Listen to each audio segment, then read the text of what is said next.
نحمده ونستعينه ونستغفره ونعوذ بالله من شرور أنفسنا ومن سيئات أعمالنا.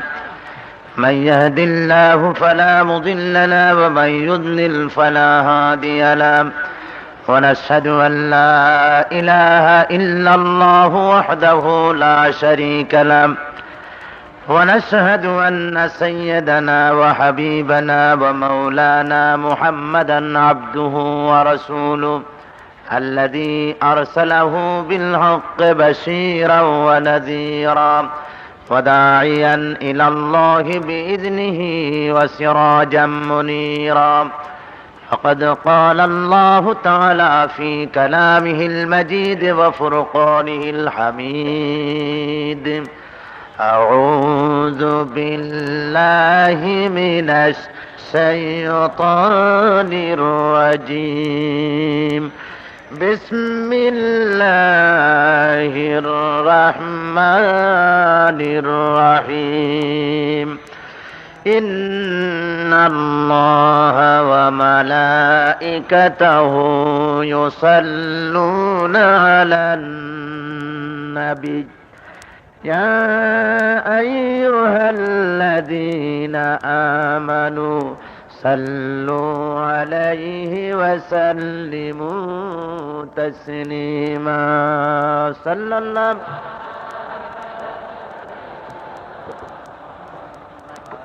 وآله وأصحابه وسلم.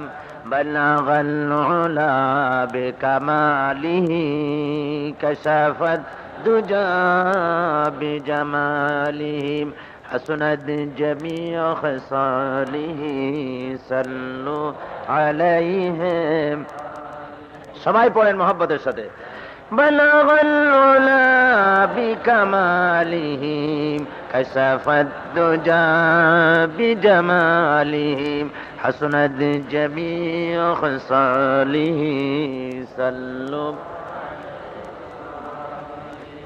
पिलाए साक़िए कौसर ने मुझको जामे वहदत का हुसीना हमारा खजाना उसकी नात मदाहत का. बलगल उला बिकमालिही कशफत दुजा बिजमालिही हसनत जमीअ खसालिही सल्लु. मदीना जाने वालों बहरहक इस अर्ज को सुन लो. जरा सा माजरा कह दो हमारे दिल की हालत का. बलगल उला बिकमालिही कशफत दुजा बिजमालिही हसनत जमीअ खसालिही सल्लु. इलाही बख्श दे हमको गुनाहों में भरा हूँ. है उम्मीद है तेरे रहमत की और शफाअत हुजूर का. बलगल उला बिकमालिही कशफत दुजा बिजमालिही हसनत जमीअ खसालिही सल्लु. اللهم آمين. ربنا ظلمنا أنفسنا وإن لم تغفر لنا وترحمنا لنكونن من الخاسرين. ربنا العالمين 5 দিন ব্যাপী তাফসীরুল কোরআনের মাহফিলের আজকের এই দ্বিতীয় দিবসে আমরা তোমার দরবারে হাত তুলেছি দরুদ ও সালাম পড়ে মেহেরবানি করে দরুদ ও সালাম টুকুন সোনার মদিনায় নবী পাকের রওজা মোবারকে পৌঁছে দাও. হায় আল্লাহ তাআলা, এই মাহফিলের আয়োজন যারা করেছেন আর ঠান্ডাকে উপেক্ষা করি ঘর বাড়ি ছেড়ে দিয়ে এ মাহফিলে এসে বসেছেন, আবার বসার জায়গা না পেয়ে যারা দাঁড়িয়ে রয়েছেন, আয় আল্লাহ কিয়ামতের দিন ইয়াউমুল আখিরাতে মুসিবতের সময় আয় আল্লাহ তাআলা ওই দিন এই কোরআনের মাহফিল আমাদের সকলের জন্য নাজাতের ওসিলা বানিয়ে দিও আল্লাহ। ইয়া রব करम तू अगर करे वो बात दे जुबां को जो दिल पर असर करे, تقبل منا إنك أنت السميع العليم وتب علينا إنك أنت التواب الرحيم سبحان ربك رب العزة عما يصفون وسلام على المرسلين الحمد لله رب العالمين محترم جناب صدر حضرات উলামায়ে কেরাম সম্মানিত সুধী মণ্ডলী উপস্থিত আমার দিনদার ইমানদার মুসলমান ভাইয়েরা পর্দার আড়ালের মা ও বোনেরা আসসালামু আলাইকুম ওয়া রাহমাতুল্লাহি ওয়া বারাকাতুহু আমরা আল্লাহ রাব্বুল আলামিনের দরবারে লাখো কোটি শুকর আদায় করছি যে মহান আল্লাহ আমাদেরকে চট্টগ্রাম ইসলামী সমাজ কল্যাণ পরিষদ কর্তৃক আয়োজিত ঐতিহাসিক তাফসীরুল কোরআন মাহফিলের আজকের এই দ্বিতীয় দিবসে হাজির হওয়ার তৌফিক এনায়েত করলেন সে আল্লাহর দরবারে শুকরগুজার হচ্ছি সবাই পড়েন আলহামদুলিল্লাহ মহব্বতের সাথে জোরে সোরে সবাই পড়েন আলহামদুলিল্লাহ বন্ধুগণ আপনারা এসেছেন কোরআন শোনার জন্য কোরআনে পাক থেকে আলোচনা শোনার জন্য কি বলেন ঠিক না সে আলোচনা গতকাল শুনেছেন আজকের মাগরিবের নামাজের পরে বাংলাদেশের প্রখ্যাত ইসলামী চিন্তাবিদ মুফাসসিরে কোরআন আল্লামা হযরত মাওলানা লুৎফুর রহমান সাহেব দামাত বারকাতুহুমুল আলিয়া আপনাদের সামনে কোরআন শরীফের একটি সূরার আংশিক তরজমা এবং আলোচনা পর্যালোচনা ব্যাখ্যা আপনাদের সামনে পেশ করেছেন এবং তারপরে বন্ধুবর আল্লামা হযরত মাওলানা আব্দুল লতিফ সাহেব মাদজুল্লুহু আপনাদের সামনে গুরুত্বপূর্ণ অল্প সময়ের মধ্যে কথা রেখেছেন কুয়েতের অ্যাম্বাসেডর তিনিও কথা বক্তব্য রেখেছেন সবই দ্বীনি কথা কোরআনের কথা হাদিসের কথা আমরা শুনেছি আল্লাহ রাব্বুল আলামিন এই আলোচনা দিয়ে আমাদের জীবনকে ফায়দামন্দ করুন সবাই বলুন আমিন আরো জোরে বলেন আমিন বন্ধুগণ আজকে যে অবস্থায় আপনারা বসেছেন কোন পুলিশ আশেপাশে আমি দেখতে পাচ্ছি না ঠিক না কোন পুলিশ আছে নাকি দেখতে পাচ্ছি না থাকলেও থাকতে পারেন আমি তো দেখতে পাচ্ছি না কেউ আপনাদের বলছে না যে আপনারা বসেন বসেন অনুরোধ করা হচ্ছে না এরকম একটি মাহফিল আয়োজন করতে গেলে কোন পার্টি অথবা গভর্নমেন্ট এ ধরনের একটি মাহফিল করতে গেলে কত লক্ষ টাকা খরচ হবে আপনারাই ভেবে দেখুন তাদের যাদেরকে আনবে তারা প্রোগ্রামে বিপুল জনতা দেখাবার জন্য বাস ভাড়া ট্রাক ভাড়া তারপরে তাদের কি দিয়ে আনাবে তাদেরকে টাকা দেওয়া পয়সা দেওয়া হোটেল সমস্ত হোটেলের বিরিয়ানি পোলাও কোরমা জনমের মতো খাইয়া তারপরে এর অর্ধেক লোকও একত্রিত করা মুশকিল হবে যা উপস্থিত হবে তাও আবার কেউ আছে দাঁড়ায়া কেউ আছে বসে কেউ বিড়ি টানে কেউ চানাচুর খায় কেউ বাদাম ভাঙ্গে আবার কেউ অনেক লোকেরা দাঁড়িয়ে অনুরোধ করতে থাকে ভাইয়েরা আমার বোনেরা আমার বসেন বসেন আমাদের সংগ্রামী জননায়ক আমাদের দেশের জনগণের কলিজার টুকরা শ্রমিকের মাথার ঘিলু জনাব চেরাগালি বদনা সাহেব বক্তৃতা করবেন আপনারা বসুন থামুন বসুন কত অনুরোধ বিনুরোধ তারপরেও বসে না কি বলেন ঠিক না জোরে বলেন ঠিক না আর আজকে অনুরোধ নাই যার যার নিজস্ব দায়িত্ব নিয়ে যার যার জায়গা নিয়ে বসেছেন কোন স্বেচ্ছাসেবক বাহিনী চেষ্টা করছে না পুলিশ লাঠি ঠ্যাঙ্গা মারছে না বুঝছেন আপনার সরকারি প্রোগ্রাম হলে বেশি নড়াচড়া করলে তো পত্রিকা আসে পুলিশ মৃদু লাঠি চার্জ করেছে পুলিশের মৃদু লাঠি চার্জ তা তো বোঝেন পাঁজরের হাত থাকলেও পারে গেলেও পারে এর নাম হলো মৃদু লাঠি চার্জ কোন লাঠি চার্জের ব্যবস্থা নাই কিচ্ছু নাই সব বসে আছেন কিসের কারণ কি জন্য এই শান্তি এই শৃঙ্খলা কারণটা কি কারণ হলো এই যে কোরআন শরীফের এই মুজিজা সবটাই যা কিছু এখানে হচ্ছে এ কেরামতি সাইদির নয় এটা সমাজ কল্যাণ পরিষদের নয় সম্পূর্ণ মুজিজা কোরআনে হাকিমের জোরে বলেন সুবহানাল্লাহ জোরে বলেন সুবহানাল্লাহ যে কোরআনের কথা শুনতে এসে এই শান্তি বিরাজ হয় যে কোরআনের কথা শুনতে এলে পরে নারী পুরুষ নির্বিশেষে এভাবে এত শান্তিপূর্ণ একটা পরিবেশের সৃষ্টি হয় সেই কোরআনের আইন যদি বঙ্গভবন থেকে শুরু করে ক্ষেত খামার অফিস আদালত ক্যান্টনমেন্ট সেক্রেটারিয়েট সমস্ত জায়গায় যদি কোরআনের আইন চলে তাহলে দেশটার অবস্থা কি হবে আপনারা বলেন সুবহানাল্লাহ জোরে বলেন সুবহানাল্লাহ ভাইরা আমার আজকে বাংলাদেশে চলছে চরম রাজনৈতিক অস্থিরতা চলছে অর্থনৈতিক দেউলিয়াপনা শুরু হয়েছে চতুর্দিকে সন্ত্রাসবাদের আনাগোনা আজকে আমাদের শিক্ষাঙ্গনগুলি সব বিরাট বিরাট ব্যাটল ফিল্ডে, রণাঙ্গনে পরিণত হয়ে গেছে সমস্ত শিক্ষাঙ্গনগুলি। কি বলেন, ঠিক কিনা? ক্ষুধা দারিদ্র্যের অভিশাপে মানুষেরা নির্যাতিত নিপীড়িত হচ্ছে। 3 বছরের বাংলাদেশের বুকে 3 বছরের শিশু কন্যা সোনিয়া থেকে শুরু করে দিনাজপুরের 80 বছরের বৃদ্ধা পর্যন্ত ধর্ষণের হাত থেকে রেহাই পাচ্ছে না। এ হলো আজ বাংলাদেশের এক বিরাট কলঙ্কময় চিত্র, বাংলাদেশের এক কলঙ্কময় ইতিহাসের অধ্যায়। আজকের ইউনিভার্সিটি সমূহ বিরাট বিরাট রণাঙ্গন, যুদ্ধের ক্ষেত্রে পরিণত হয়ে গিয়েছে। অস্ত্রপাতির ঝনঝনানি চলছে। আপনারা পত্রিকায় ছবি দেখেন, টিভিতেও দেখতে পারেন। এক একটা ইউনিভার্সিটি থেকে, বিশেষ করে ঢাকা দেখুন, আমরা দেখতে পাচ্ছি সেখান থেকে কত অস্ত্র উদ্ধার হয়েছে। দেখা গেল শুধুমাত্র একটা হল থেকে ড্যাগার, স্টেনগান, এসএলআর, এসএমজি, তারপরে ছুরি, কুড়াল, ব্লেড, ককটেল, মলোটেভ ককটেল, হ্যান্ডবম, গ্রেনেড, বোমা বহুত পাওয়া গিয়েছে। এগুলি ভরপুর সেখানে। আজকে আমাদের ইউনিভার্সিটির কাছে আমরা কি এই আশা করি যে বাংলাদেশের ইউনিভার্সিটি সমূহ আমাদেরকে ডাকাত উপহার দেবে, আমাদেরকে গুন্ডা উপহার দেবে, আমাদের দেশে সন্ত্রাসবাদ সৃষ্টিকারী সন্তান উপহার দেবে? ইউনিভার্সিটির কাছে এটা আশা করি? জোরে বলেন, আশা করছি। সুতরাং আজকের ইউনিভার্সিটির এই অস্ত্রপাতি কারা সাপ্লাই দেয়, কারা অস্ত্র সংরক্ষণ করছে? আর পুলিশ সেখানে ঢুকতে দেওয়া হয় না। পুলিশ যদি ঢোকে তাহলে কর্তৃপক্ষ বলে যে ইউনিভার্সিটির জাত গেছে। যদি পুলিশ যদিও ঢোকে অর্ডার পাইয়া কিছু কইতে পারবে না। যদি কিছু বলে তাহলে ইউনিভার্সিটির সর্বনাশ করে পুলিশ কেন মারলো।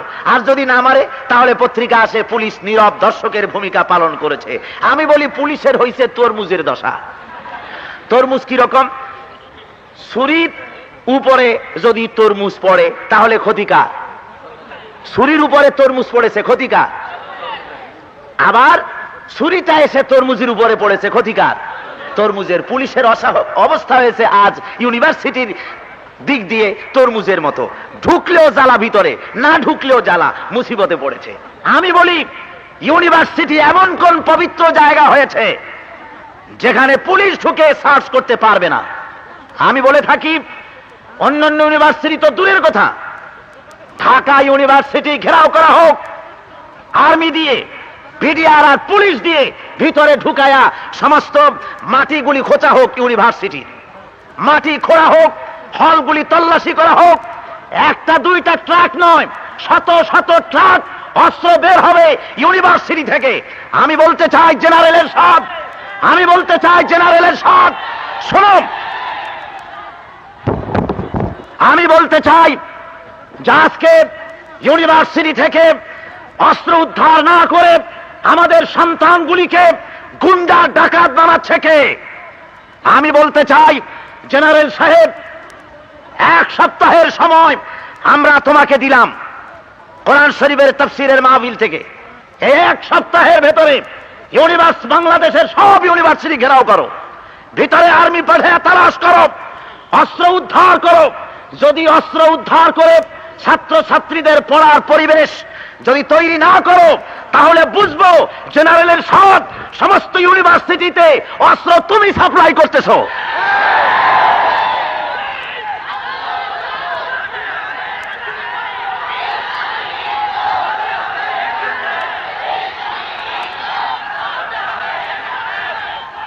বন্ধুগণ, আজকে ইউনিভার্সিটির এই ধ্বংসযজ্ঞ, এই ধরনের অস্ত্রপাতি যুদ্ধ হবে না কেন? হবে না কেন? তার কারণ হলো ইউনিভার্সিটির মনোগ্রাম ছিল আজ থেকে 10 বছর 15 বছর আগে। যারা মেট্রিক বিএ পাস করেছেন তারা দেখেছেন তাদের সার্টিফিকেটের উপরে মনোগ্রাম ছিল ইকরা বিইসমি রাব্বিকাল্লাযী খালাক। ঢাকা ইউনিভার্সিটিতে ছিল রাব্বি জিদনি ইলমা। কোরআন শরীফের আয়াতকে তারা বরদাস্ত করতে পারেনি। কোরআনের আয়াত বরদাস্ত করতে না পেরে কোরআনের আয়াতকে উঠিয়ে দেওয়া হয়েছে যে ইউনিভার্সিটির মনোগ্রাম থেকে। সেই ইউনিভার্সিটি চোর ডাকাত লুচ্ছা বদমাইশ ছাড়া জাতিকে আর কি উপহার দিতে পারবে? বন্ধুগণ, আল্লামা হযরত মাওলানা লুৎফুর রহমান সাহেব মাদ্দাজিল্লুহু কোরআন শরীফের যে ধরনের ব্যাখ্যা করলেন, এই ধরনের যদি ইউনিভার্সিটিতে মুফাসসিরদেরকে রেখে যদি কোরআন পড়ানো হতো, আমার ছেলে লেনিন আর কার্ল মার্কসের ভক্ত হতো না, আমার ছেলে খালেদ বিন ওয়ালিদ হয়ে, সালাউদ্দিন আইয়ুবী হয়ে, বাংলার জমিনে বের হয়ে গোটা বাংলাদেশকে কোরআনের শাসনে পরিণত করত।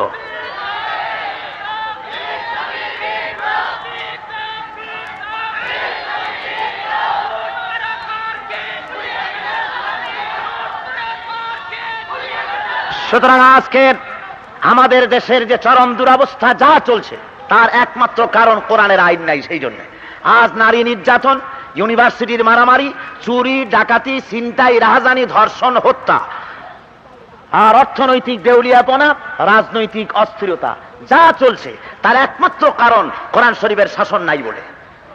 একমাত্র কারণ কি? কোরআনের শাসন নাই বলে। কোরআনের শাসন যদি আসে, সমস্ত বিপদ আপদ দূর হয়ে গিয়ে তাহলে আল্লাহ রাব্বুল আলামিন শোষণ মুক্ত, ভীতিহীন, নিরাপত্তাপূর্ণ একটি রাষ্ট্র মুসলমানদেরকে উপহার দেবেন, কোনো সন্দেহ নাই। এটা আল্লাহর ওয়াদা। জোরে বলেন সুবহানাল্লাহ। সুতরাং এই ছোট্ট ভূমিকাটি আপনাদের সামনে রাখলাম। কোরআন শরীফের তাফসীর আপনারা শুনতেছিলেন সূরা ইয়াসিন থেকে। কোন সূরা বলুন? তার একটি রুকু আমি গতকাল আপনাদের সামনে বলেছি। আজকের আলোচনা ছিল অনেক লম্বা, কিন্তু সেই আলোচনা, আজকের রুকু সূরা ইয়াসিন কোরআন শরীফের হৃৎপিণ্ড, কোরআন শরীফের কালব। সূরা ইয়াসিন কোরআন শরীফের কি? কালব, হৃৎপিণ্ড। কাজী এর আলোচনা অত্যন্ত গুরুত্বপূর্ণ এবং অত্যন্ত লম্বা চওড়া। তো আজকে আমি যে আলোচনা আপনাদের সামনে করব, আপনারা কতক্ষণ ধৈর্য ধরতে পারবেন আমি জানি না, তবুও আমি চেষ্টা করব, সংক্ষেপ করব, যাতে করে আপনাদের কষ্ট না হয়। বন্ধুগণ, আসুন গতকালের মতো আজও আমরা আল্লাহ রাব্বুল আলামিনের দরবারে শয়তানের ওয়াসওয়াসা থেকে পানাহ চেয়ে নিই। সবাই পড়েন, আউযু বিল্লাহি মিনাশ শাইতানির রাজিম, বিসমিল্লাহির রহমানির রহিম। বিতাড়িত মরদুদ শয়তানের ওয়াসওয়াসা থেকে আল্লাহর কাছে পানাহ চাই। পরম করুণাময় আল্লাহ রাব্বুল আলামিনের নামে শুরু করা যাচ্ছে। واضرب لهم مثلا أصحاب القرية إذ جاءها المرسلون إذ أرسلنا إليهم اثنين فكذبوهما فعززنا بثالث فقالوا إنا إليكم مرسلون صدق الله المولانا العظيم। সূরা ইয়াসিন দ্বিতীয় রুকু। গতকালকে যেখানে আলোচনা শেষ করেছিলাম আপনাদের নিশ্চয়ই মনে থাকার কথা। কি বলেন, মনে আছে না? আমি সেই প্রসঙ্গ টানবার সময় নেই। আজকের আলোচনা শুরু হচ্ছে এখান থেকে। আল্লাহ হুজুরকে বলছেন যে তুমি দৃষ্টান্ত স্বরূপ সেই জনবসতির কাহিনী শুনায় দাও। ইজ জাআহাল মুরসালুন, যখন সেখানে রসুলগণ এসেছিলেন। ইজ আরসালনা ইলাইহি মুসনাইনে, যখন সেখানে দুইজন রসুল এলেন। ফাকাজ্জাবুহুমা, তখন তাদের দুইজনকে তারা মিথ্যা প্রতিপন্ন করলো। ফাআজ্জাজনা বিসালিসিন, এরপরে যখন আমি তৃতীয় আরেকজনকে সাহায্যকারী হিসাবে পাঠালাম, এবং তারা এসে যখন বলল ফাকালু ইন্না ইলাইকুম মুরসালুন, এবং তারা তিনজন একসঙ্গে বললেন যে নিঃসন্দেহে আমরা আল্লাহর পক্ষ থেকে তোমাদের কাছে রসুল হিসেবে প্রেরিত হয়েছি। ক্বালু মা আনতুম ইল্লা বাশারুম মিসলুনা, ওরা তখন বলল, জনবসতির লোকেরা বলল যে তোমরা তো কিছুই নও, তোমরা বরং আমাদের মতোই কয়েকজন মানুষ মাত্র। ওয়ামা আনজালার রহমানু মিন শাই, আর আমাদের অর্থাৎ রহমান আল্লাহ সৃষ্টিকর্তা, তিনি কোনো জিনিসই নাজিল করেন নাই। ইন আনতুম ইল্লা তাকযিবুন, বরং তোমরা আমাদের সামনে শুধু মিথ্যা কথাই বলতেছো। এ হলো আয়াত সমূহের শাব্দিক অর্থ। আসহাবে কারিয়া, সেই জনবসতির একটি ঘটনা আল্লাহ এখানে উল্লেখ করছেন। এখানে দুইজন রসুল উপস্থিত হয়েছিলেন দ্বীনের দাওয়াত নিয়ে, তাদের কাছে দাওয়াত পেশ করলেন। সেই দাওয়াতের কথা উল্লেখ করে আল্লাহ রাব্বুল আলামিন এই কাহিনী বর্ণনার মাধ্যমে বুঝাচ্ছেন যে সেই জনবসতির লোকেরা তারা যে হঠকারিতা এবং জেদ ধরে এই তিনজনকে অস্বীকার করেছিল, ঠিক সেই জনবসতির লোকদের মতোই মক্কার কাফেরেরা জনাবে মুহাম্মদুর রাসূলুল্লাহ সাল্লাল্লাহু আলাইহি ওয়াসাল্লামের সাথে হঠকারিতা এবং জিদ ধরে তারা রাসূলের নেতৃত্ব, রাসূলের রিসালাতকে তারা মানবে না বলে তারাও সেই পরিণামের দিকে অগ্রসর হচ্ছে যে পরিণতি হয়েছিল ওই জনবসতির লোকদের। যে পরিণতি আমি তাদের করেছিলাম, মক্কার কাফেররা সেদিকেই অগ্রসর হচ্ছে। এখন ওরা রাসূলকে মানল না কেন? তার কারণ কি? তার কারণ সম্পর্কে বলতে গিয়ে আল্লাহ রাব্বুল আলামিন বলছেন যে ওর কারণ হলো, ওরা বলছে قالوا ما أنتم إلا بشر مثلنا وما أنزل الرحمن من شيء إن أنتم إلا تكذبون। ওরা বলল, এরা রিসালাতের দাবি করছে যে আমরা আল্লাহর পক্ষ থেকে রাসূল হয়ে প্রেরিত হয়েছি। ওরা বলছে যে তোমরা তো আমাদের মতোই মানুষ, তোমরা তো শুধু মানুষই। অর্থাৎ কোরআন নাজিলের বহু পূর্ব থেকে, শত সহস্র বছর থেকে মানুষের মধ্যে এ ধরনের একটি চিন্তাধারা কার্যকরী ছিল যে মানুষ কোনোদিন রসুল হতে পারে না, মানুষ রসুল হতে পারে না। রসুল অন্য কোনো জিনিস হবে, হয় ফেরেশতা হবে, না হয় অশরীরী কিছু হবে। মানুষ কি করে রসুল হয়? আল্লাহর প্রতিনিধি কোনোদিন মানুষ হতে পারে না। এটাই ছিল তাদের চিন্তাধারা। এই চিন্তাধারা নিয়ে যখনই কোনো রসুল আসতেন তখন এই সুতো ধরে তারা রসুলকে অস্বীকার করত। আল্লাহ রাব্বুল আলামিন কোরআন শরীফে শোনাচ্ছেন যে এই কথা হযরত নূহ আলাইহিস সালামকেও তার জাতিরা এই কথাই বলেছে। মা হাযা ইল্লা বাশারুম মিসলুকুম ইউরিদু আন ইয়াতাফাদ্দাদা আলাইকুম ওয়ালাউ শাআল্লাহু লাআনজালা মালাইকাতাম মা সামি'না বিহাযা ফি আবাইনাল আউয়ালিন। ওরা বলতো মা হাযা ইল্লা বাশারুম মিসলুকুম। নূহ আলাইহিস সালাম নবুয়তের দাবি করছে, তারে দেখে কয় যে তুমি তো মানুষ ছাড়া আর কিছু না, তুমি তো আমাদের মতোই মানুষ। হ্যাঁ, তুমি তো আমাদের মতোই মানুষ। নেতারা বলতো যে এরা হলো তোমাদের মতোই মানুষ, এরা চায় তোমাদের উপরে নিজেদের মর্যাদা প্রতিষ্ঠা করতে। রসুল একটা দাবি করে তোমাদের উপরে মর্যাদা প্রতিষ্ঠা করতে চায়। ওয়ালাউ শাআল্লাহু লাআনজালা মালাইকা, আল্লাহ ইচ্ছা করলে তো ফেরেশতা নাজিল করে দিতেন আমাদের কাছে। ফেরেশতা তো দেন নাই, আমাদের মতো মানুষ একটা রসুল বানাইছেন, কাজী রসুল কিছুতেই হতে পারে না। মা সামি'না বিহাযা ফি আবাইনাল আউয়ালিন, আমরা কোনোদিন বাপ দাদা 14 গোষ্ঠীর মুখেও শুনি নাই যে মানুষ কোনোদিন রসুল হয়। জোরে কন নাউযুবিল্লাহ। এই ধরনের সুতা দিয়ে তারা পয়গম্বরদেরকে অস্বীকার করত। হযরতে হুদ আলাইহিস সালাম সম্পর্কেও এই জাতীয় বক্তব্য পেশ করেছে। হযরতে হুদ এসে যখন বলেছেন, তোমরা পড়ো লা ইলাহা ইল্লাল্লাহ, সবাই পড়েন জোরে সোরে লা ইলাহা ইল্লাল্লাহ, লা ইলাহা ইল্লাল্লাহ, লা ইলাহা।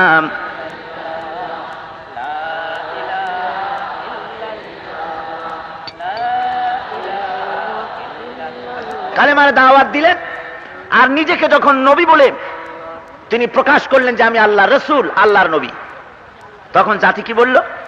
সে সময় ওই কাফেরেরা যারা নাকি আল্লাহকে অস্বীকার করত তারা তখনও বলেছে মা হাযা ইল্লা বাশারুম মিসলুকুম ইয়াকুলু মিম্মা তাকুলুনা মিনহু ওয়া ইয়াশরাবু মিম্মা তাশরাবুন।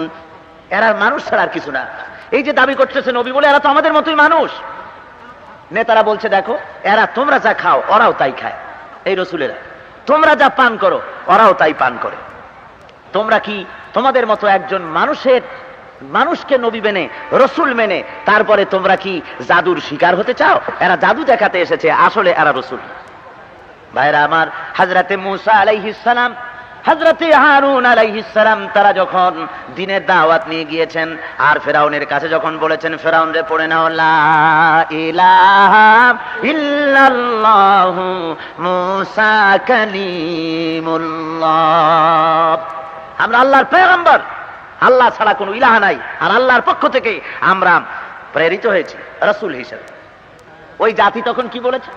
আল্লাহ রাব্বুল আলামিন বলেছেন, ওরাও ওই সময় একই কথা বলেছে। তারা বলেছে আনুমিনু লিবাশারাইনি মিসলুনা, আমরা কি ঈমান আনবো এমন দুইজন মানুষের উপরে যারা আমাদের মতোই মানুষ, আমাদের মতোই মানুষ। ওরা এসে রসুলের দাবি করছে, রেসালাতের দাবি করছে। দাবি করলেই বুঝি মানবো? মানুষ কোনদিন রসুল হয় নাকি? এ হলো তাদের চিন্তাধারা। ঠিক এমনি করে আল্লাহর নবী জনাবে মুহাম্মদ রাসূলুল্লাহ সাল্লাল্লাহু আলাইহি ওয়াসাল্লাম যখন নবুয়াতের দাবি করলেন, যখন তিনি বললেন আমি আল্লাহর রাসূল, আমার কথা তোমরা মেনে নাও, তখন ওই যুগের কাফিররা, মক্কার কাফিররা, তারাও বলা শুরু করে দিল, মালি হাযার রাসূল, এ কি আশ্চর্য ধরনের রাসূল, হ্যাঁ কি আশ্চর্য ধরনের রাসূল, ইয়াকুলু তুআমা ওয়া ইয়ামশি ফিল আসওয়াক, আমাদের মতোই হাঁটাচলা করে, আমাদের মতোই বাজারে যায়, কেমন কায়দার রাসূল? বুঝলেন? একজনের শুনছিল যে অমুক জায়গায় পীর সাহেবের 15টা ছেলে আর 6টা মেয়ে, শুনে কয় যে সর্বনাশ, তাহলে আর বিশ্বাস করব কারে? পীর সাহেবদের যদি ছেলে পেলে হয়। এদের ধারণা ওই রকম, ওই নবী আবার বাজারে যাবে কেন? এটা কেমন কথা? বাজারে যায়, বেচা কিনা করে, বিয়ে শাদী করে, ছেলে মেয়ে হয়, ঠিক কেমন কথা? ভাইরা আমার, এমনি করে তারা রিসালাতকে অস্বীকার করেছে সব সময়ের জন্য এই সুতা দিয়া। মহান আল্লাহ রাব্বুল আলামিন বলেন, এমনি ভাবে যত রাসূল আমি দুনিয়ায় পাঠাইছি, কাউকে আমি ফেরেশতা করে পাঠাই নাই। যত নবী পাঠালাম সমস্ত নবীরাই খাওয়া দাওয়া করেছেন, বাজারে ঘোরাফেরা করেছেন। শুধু তাই নয়, ওয়ালাকাদ আরসালনা রুসুলাম মিন ক্বাবলিকা ওয়া জাআলনা লাহুম আজওয়াজান ওয়া যুররিয়া, যত নবী যত রাসূল এই পর্যন্ত দুনিয়া আমি পাঠিয়েছি সবাইকে স্ত্রী দিয়েছি এবং ছেলে পেলেও তাদের আমি দান করেছি। জোরে বলেন সুবহানাল্লাহ। তাদেরকে এমন কোন শরীর দেই নেই যে তাদের খাওয়া লাগবে না, আর এমন কোন হায়াত দেই নেই যে মরাও লাগবে না। তারা মরবে মানুষের মতোই তারা। সুতরাং এরা হলো তোমাদের মতোই মানুষ, তোমরা কেন অস্বীকার করছো? আল্লাহর নবী সম্পর্কে, নবীর বশরিয়াত সম্পর্কে আল্লাহ রাব্বুল আলামিন বলেন, নবী আপনি আপনার নিজের বশরিয়াত সম্পর্কে মানুষকে বুঝায় দেন, তারা যেন আপনাকে উল্টা পাল্টা না বোঝে। যেহেতু পেগম্বরদের সম্পর্কে মানুষেরা উল্টাপাল্টা ধারণা এই ধরনের অতীত কাল থেকে করে এসছে, তাই আল্লাহ বলছেন আপনার সম্পর্কেও যেন এই জাতীয় ধারণা না করে, আপনিও যে মানুষ সে কথা শোনায় দেন। কুল ইন্নামা আনা বাশারুম মিসলুকুম ইউহা ইলাইয়া আন্নামা ইলাহুকুম ইলাহুন ওয়াহিদ। মহান আল্লাহ রাব্বুল আলামিন বলেন, ও নবী আপনি বলে দেন, ইন্নামা আনা বাশারুম মিসলুকুম, আমি তোমাদের মতোই একজন মানুষ। জোরে বলেন সুবহানাল্লাহ। আমি তোমাদের মতোই মানুষ, আমার কাছে ওহী আসে। তোমাদের ইলাহ আর আমার ইলাহ একই, আল্লাহ রাব্বুল আলামিন। আল্লাহর নবীর এই বশরিয়াত সম্পর্কে আজ কথা উঠেছে সমাজের মধ্যে। রাসূলকে তারা হাজের নাজের মনে করে এক শ্রেণীর লোকেরা। প্রথমে তো রাসূলকে মানুষ বলতেই রাজি না, রাসূলকে অতি মানব বলে, মহামানব বলতেও রাজি না, অতি মানব। আপনাদের মনে রাখতে হবে, মুহাম্মদ সাল্লাল্লাহু আলাইহি ওয়াসাল্লাম অতি মানব নন, তিনি মহামানব। রাসূল কি জোরে বলেন? মহামানব। তারপরে রাসূলকে নেতা বলতেও তারা রাজি না, নেতা বললে নাকি অপমান হয়, তাদের দৃষ্টিতে নেতা বললে অপমান হয়। ওরা বলে যে মুহাম্মদ সাল্লাল্লাহু আলাইহি ওয়াসাল্লামকে যদি আমার নেতা, তোমার নেতা বিশ্বনবী বলা হয়, তাহলে আমার নেতা তোমার নেতা তো লোকেরা অমুক তমুক নানান রকম অনেক কিছু বলে, তাহলে হুজুরকে সেই কাতারে দাঁড় করানো হলো। এগুলি হলো সংকীর্ণ চিন্তাধারার বহিঃপ্রকাশ। বাংলায় বললে ওরা আপত্তি করে, কিন্তু যদি আরবিতে বলা হয় আল্লাহুম্মা সাল্লি আলা সাইয়্যিদিনা মুহাম্মদ, সাইয়্যিদিনা শব্দের অর্থ কি? আমাদের নেতা, আওয়ার লিডার, আমারে সরদার, আমাদের নেতা, তখন আর আপত্তি করে না আরবিতে যদি বলা হয়। বাংলায় বললেই আপত্তি। এর কারণ হলো মাতৃভাষা বাংলা ভাষা, এই ভাষার উপরে দখল খুবই কম। বাংলায় বক্তৃতা করতে গিয়ে আগার মগর ইয়ানে অন্তত এক গাদা না কইয়া বাংলা কইতেই পারে না। এ হলো এক শ্রেণীর অবস্থা। আর এক শ্রেণীও আছে যারা বাংলা ভাষার খুব দরদ দেখান, অথচ বাংলা কথা বলতে গিয়ে তার মধ্যে অন্তত 5 মিনিট কথা কইলে 15, তার মধ্যে অন্তত 15 বার বা 16 বার তার মধ্যে ইংরেজি না কইলে ক্ষুধাই মেটে না। বুঝলেন? একজনে বলছিল, কয় যে এই ধরনের লোকেরা যে বাংলা কথা বলতে গিয়ে মাঝে মধ্যে ইংরেজি কয়, আমি এইসব লাইক করি না। কয় আপনি তো একটা কয়ে ফেললেন, কয় সরি। কথা বুঝলেন? এই হলো অবস্থা। সুতরাং বাংলা ভাষার উপরে, নিজের মাতৃভাষার উপরে দখল না থাকার কারণে এ দুর্দশা হয়। শাব্দিক তর্জমা করলে তারা শিউরে ওঠে। ভাইরা আমার, তারা বলতে চায় মুহাম্মদ সাল্লাল্লাহু আলাইহি ওয়াসাল্লামকে যদিও আল্লাহ বলে না, কিন্তু আল্লাহর উপরে নিয়ে যায়। জোরে কর নাউজুবিল্লাহ, জোরে বলেন নাউজুবিল্লাহ। আমি তাদের মুখে শুনেছি তারা এই ধরনের কথাও বলে, গার শরীয়ত কে ডর না হতা तुम्हें यही कहता कि रसूल खुदा खुद खुदा बन के आया। जोरे कर नऊजुबिल्लाह, जोरे बोलेन नऊजुबिल्लाह। রাসূল পাক সাল্লাল্লাহু আলাইহি ওয়াসাল্লামকে মহব্বত করতে করতে রাসূলের আল্লাহর উপরে উঠিয়ে দিয়েছে। এই জন্য বিদআত এসেছে হব্বে রাসূল থেকে, আর ইলহাদ এসেছে বগজে রাসূল থেকে। বলেন নাউযুবিল্লাহ, এটাও ঠিক নয়, এটাও ঠিক। রাসূলের মর্যাদা তার নিজের স্থানে, আল্লাহর মর্যাদা তার নিজস্ব স্থানে, এতে কোনো সন্দেহ নাই। একটার উপরে আরেকটা যেতে পারে না। কথা বুঝতে পেরেছেন? এই জন্য তারা হুজুরকে, মুহাম্মদ সাল্লাল্লাহু আলাইহি ওয়াসাল্লামকে মানুষ হিসেবে চিনতে চায় না, তাকে মানুষ ছাড়া আরো অন্যরকম কিছু বুঝতে চায়। সেই জন্য তারা কোথাও প্রোগ্রাম করলে পরে সেই মঞ্চের উপরে হুজুরের জন্য আলাদা একটা চেয়ারেরও ব্যবস্থা করে। এসব খবর আমরা শুনতে পাই বিভিন্ন জায়গায়। ওরা বলে যে হুজুর সাল্লাল্লাহু আলাইহি ওয়াসাল্লাম হাজির নাজির, সব সময় তিনি সদা সর্বত্র বিরাজমান। এই জন্য রসুল যখন মাহফিলে আসেন তার জন্য একটা আলাদা চেয়ার না রেখে কি কোনো উপায় আছে? হুজুরকে খাড়া করে রাখি কি আর চেয়ারে বসা যায়? এই জন্য একটা ভালো চেয়ার তার জন্য রাখা হয়, আর একটা খালি চেয়ারে নিজেরা নায়েবে সদর হয়ে বসে। সদর হলো হুজুর সাল্লাল্লাহু আলাইহি ওয়াসাল্লাম। আমি মাঝে মধ্যে বলি যে তর্কের খাতিরে না হয় মেনেই নিলাম হুজুর আসছেন, হুজুর সদা সর্বত্র বিরাজমান একথা আমরা বিশ্বাস করি না। এগুলো আমাদের আকীদা বহির্ভূত। সদা সর্বত্র সমভাবে বিরাজমান একটি সত্তা, তার নাম আল্লাহ। যারা বলেন তার নাম কি? আল্লাহ। ওরা কয় যে আমরা আল্লাহর গোলাম, আমরা রসুলের গোলাম। নাউযুবিল্লাহি মিন যালিক। একটা কথা হলো আমরা সবাই হলাম আল্লাহর গোলাম। জোরে বলেন আমরা কার গোলাম? আরো জোরে বলেন কার গোলাম? আর হুজুর সাল্লাল্লাহু আলাইহি ওয়াসাল্লামের আমরা গোলাম নই, আমরা হুজুর সাল্লাল্লাহু আলাইহি ওয়াসাল্লামের উম্মত। আমরা হুজুরের কি? উম্মত। ভাইরা আমার, আমি তাই বলি তর্কের খাতিরে না হয় মেনে নিলাম হুজুর সাল্লাল্লাহু আলাইহি ওয়াসাল্লাম আসছেন মাহফিলের মধ্যে, আসলে পরে একটা চেয়ার দেওয়া দরকার। উম্মতেরা যেখানে হুজুর আসছেন চেয়ার তো দিতেই হবে। কিন্তু আপনি আমাকে বলেন মঞ্চের উপরে একটা চেয়ার দিলাম আল্লাহর রাসূলের জন্য, এবার আপনি বলেন আল্লাহর আকাশের নিচে জমিনের উপরে এমন কোন বেয়াদবের সন্তান আছে যে রাসূলের চেয়ারের কাছে আরেকটা চেয়ার দিয়া সেই চেয়ারে বসার মতো দুঃসাহস করে? এমন বেয়াদব আছে খোদার জমিনে? জোরে বলেন আছে? নাই। তাহলে এটা কি হলো? এটা হলো রাসূলকে ইজ্জত করতে গিয়ে তাওহীন করা হলো, অসম্মান করা হলো। সুতরাং আল্লাহর নবীকে সর্বপ্রথম আকীদা দুরস্ত করে নিতে হবে। আল্লাহ বলছেন যে লোকেরা কাফেরেরা এই চিন্তা করতো, তোমাদের ভিতরে কুফরির চিন্তা কেন এলো? মুহাম্মদ সাল্লাল্লাহু অতীতের সমস্ত পয়গম্বর তারাও মানুষ ছিলেন, মুহাম্মদ সাল্লাল্লাহু আলাইহি ওয়াসাল্লাম তিনিও মানুষ। তিনিও মানুষ। পার্থক্য একটু আছে, আমাদের মতোই মানুষ, কিন্তু পার্থক্য কিছু আছে। সে পার্থক্য কি সেটা আমি আপনাদের বহু সময় বলেছি, আজকেও সামান্য একটু বলি। পার্থক্য হলো এখানে যে আল্লাহর নবী কখনো গুনাহ করেন না, মাসুম। মানুষেরা যে কোনো মুহূর্তে গুনাহ করতে পারে, যত বড় পীর হোক, যত বড় বুজুর্গ হোক, যত বড় আলেম হোক, যে কেউ হোক না কেন, যে কোনো মুহূর্তে গুনাহ করা তার জন্য স্বাভাবিক। কিন্তু আল্লাহর নবীর পক্ষে গুনাহ করা স্বাভাবিক নয়। আল্লাহর নবীকে ওয়াসওয়াসা দিতে শয়তান কখনো সক্ষম নয়, শয়তান কখনো সক্ষম নয় ওয়াসওয়াসা দেওয়ার জন্য।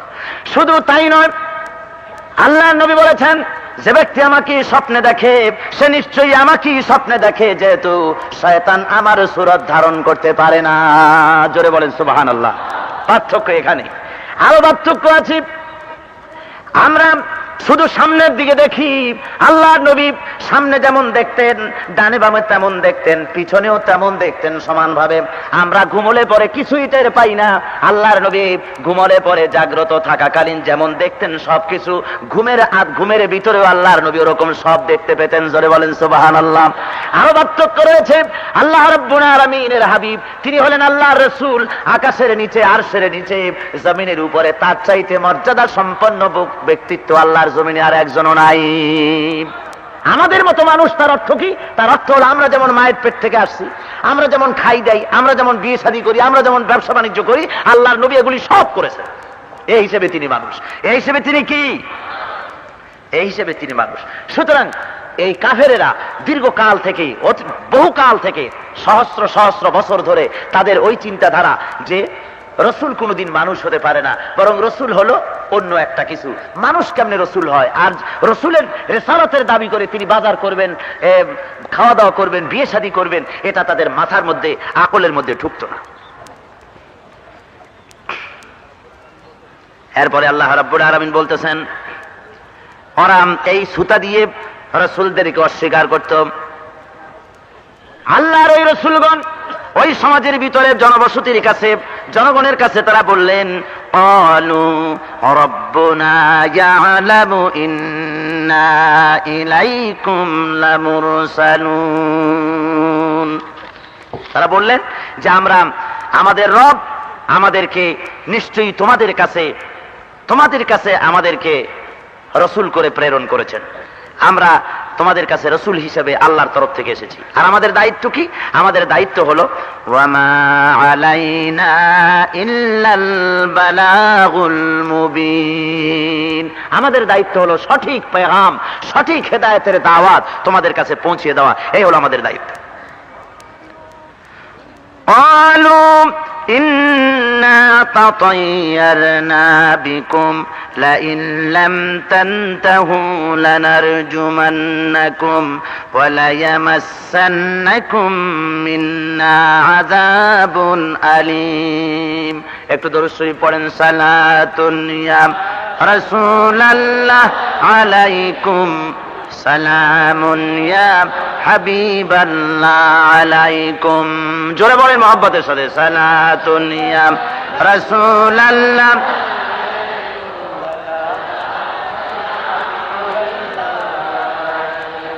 বন্ধুগণ, ওদের দাবি ছিল, সেই জনবসতির লোকেরা তারা বলল, ওমা আনসালার রহমানু মিন শাই, রহমান খোদা তিনি কিছুই নাজিল করেন নাই, তোমরা বরং মিথ্যা কথা বলছো। মক্কার কাফেরেরাও এ কথা বলতো। আর এই মূর্খতা আজও পর্যন্ত আছে। আজও শিক্ষিত সমাজ, বিংশ শতাব্দীর এই যুগ সন্ধিক্ষণে বুদ্ধিজীবীদের ভিতরে আজও এই কথা চালু আছে। তারা বলে যে আকাশ থেকে কোনো জিনিস নাজিল হওয়ার কোনো দরকার নাই, আমরাই তো বুদ্ধিজীবী, আমাদের বুদ্ধি কি কম নাকি? বুদ্ধিজীবী কারা?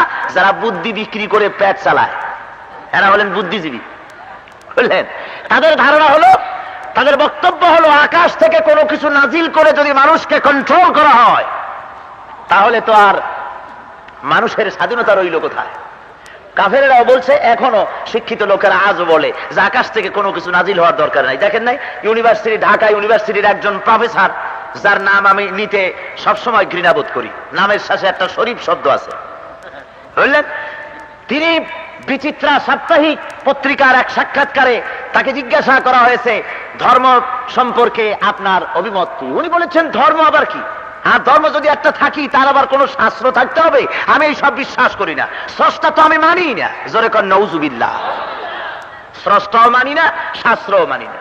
কয় যে মৃত্যু সম্পর্কে, কয় হ্যাঁ মরা লাগবে, তবে আমার মৃত্যু সম্পর্কে কোনো ভয় নাই, যেহেতু আমি পরকাল বিশ্বাস করি না। জোরে কর নাউজুবিল্লাহ। তারা বলছে, বিয়ে সম্পর্কে আপনার অভিমত কি? কয় বিয়ে হলো একটা সামাজিক চুক্তি, এটাও আমি কোন একটা জরুরি জিনিস বোধ করি না। চিরকাল একটা মেয়ে লোক একটা পুরুষের কাছে পড়ে থাকবে, আর একটা পুরুষ চিরকাল একটা মেয়ে লোক নিয়ে পড়ে থাকবে, কোনো বৈচিত্র্য, কোনো নতুনত্বের স্বাদ তার গ্রহণ করার সুযোগ থাকবে না, এইটা হতে পারে না। মেয়ে লোক একজনের সাথে বিয়ে বসবে, তার সাথে না বললো যেনে খুশি সেনে চলে যাবে। আবার পুরুষটি তার একটা মেয়ে লোক না রেখে যে কোনো জায়গায় নতুন নতুন ফুলের স্বাদ গ্রহণ করবে, এতে কোনো অসুবিধা নাই।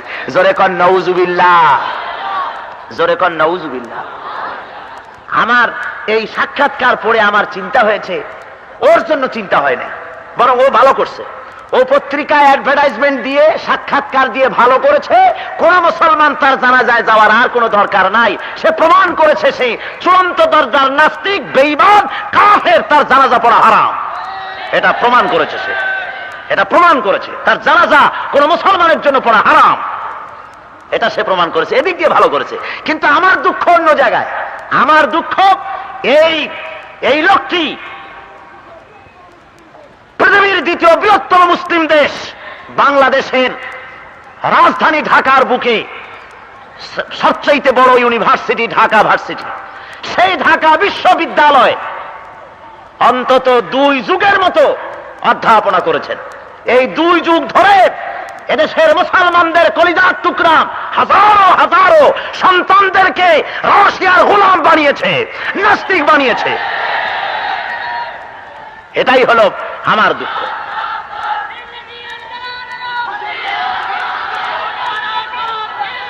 বন্ধুগণ, এদের বক্তব্য হলো সেই কাফেরদের মতোই, ওই কাফেরদের মতোই বক্তব্য যে আল্লাহ আমাম আনসালার রহমানু মিন শাই, কোন জিনিস আল্লাহ নাজিল করেন নাই, নাজিল করার আল্লাহর কোনো কিছুর দরকার নাই।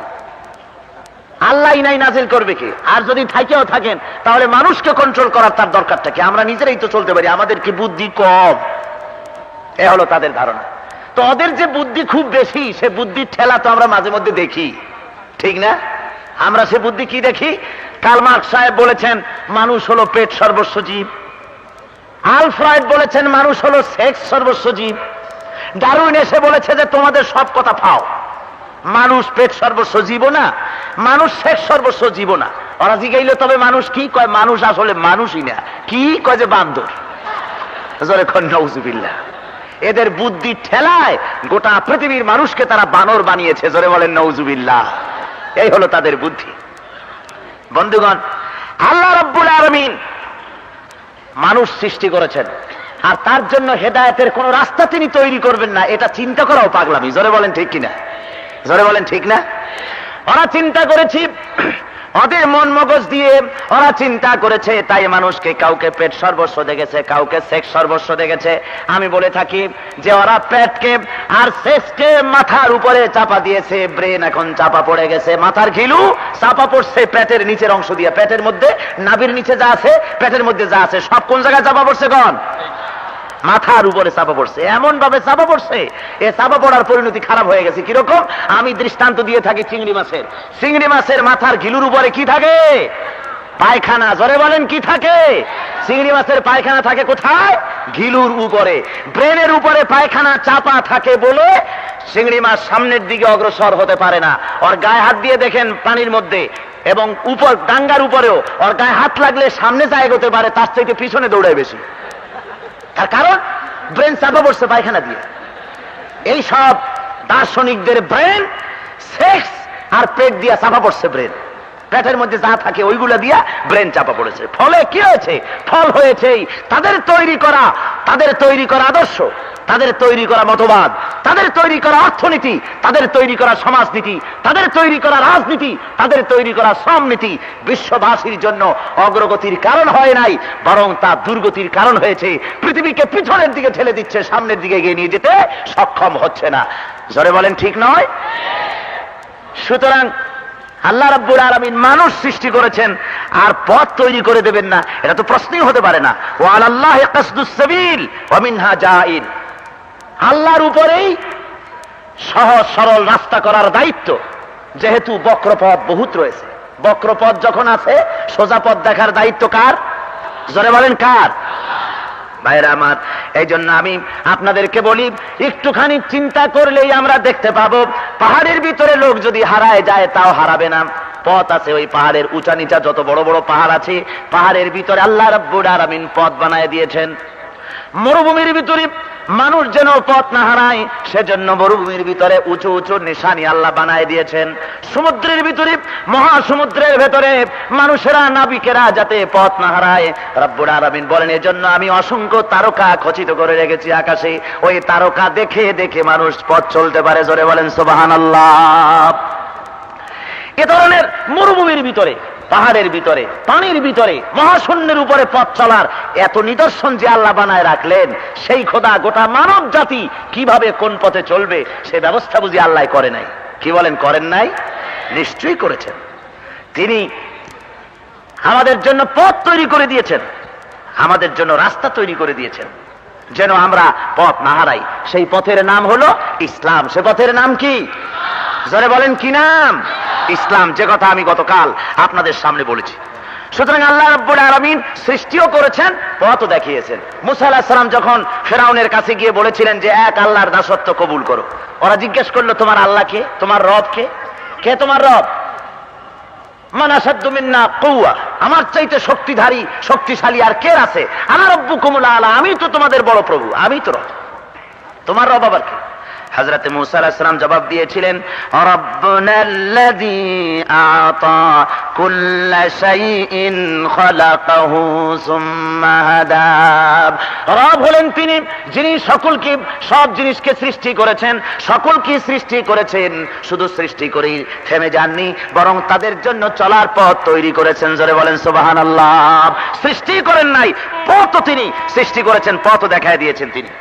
তিনি শুধু সৃষ্টিকর্তাই নন, তিনি শিক্ষকও বটে, তিনি শিখানো।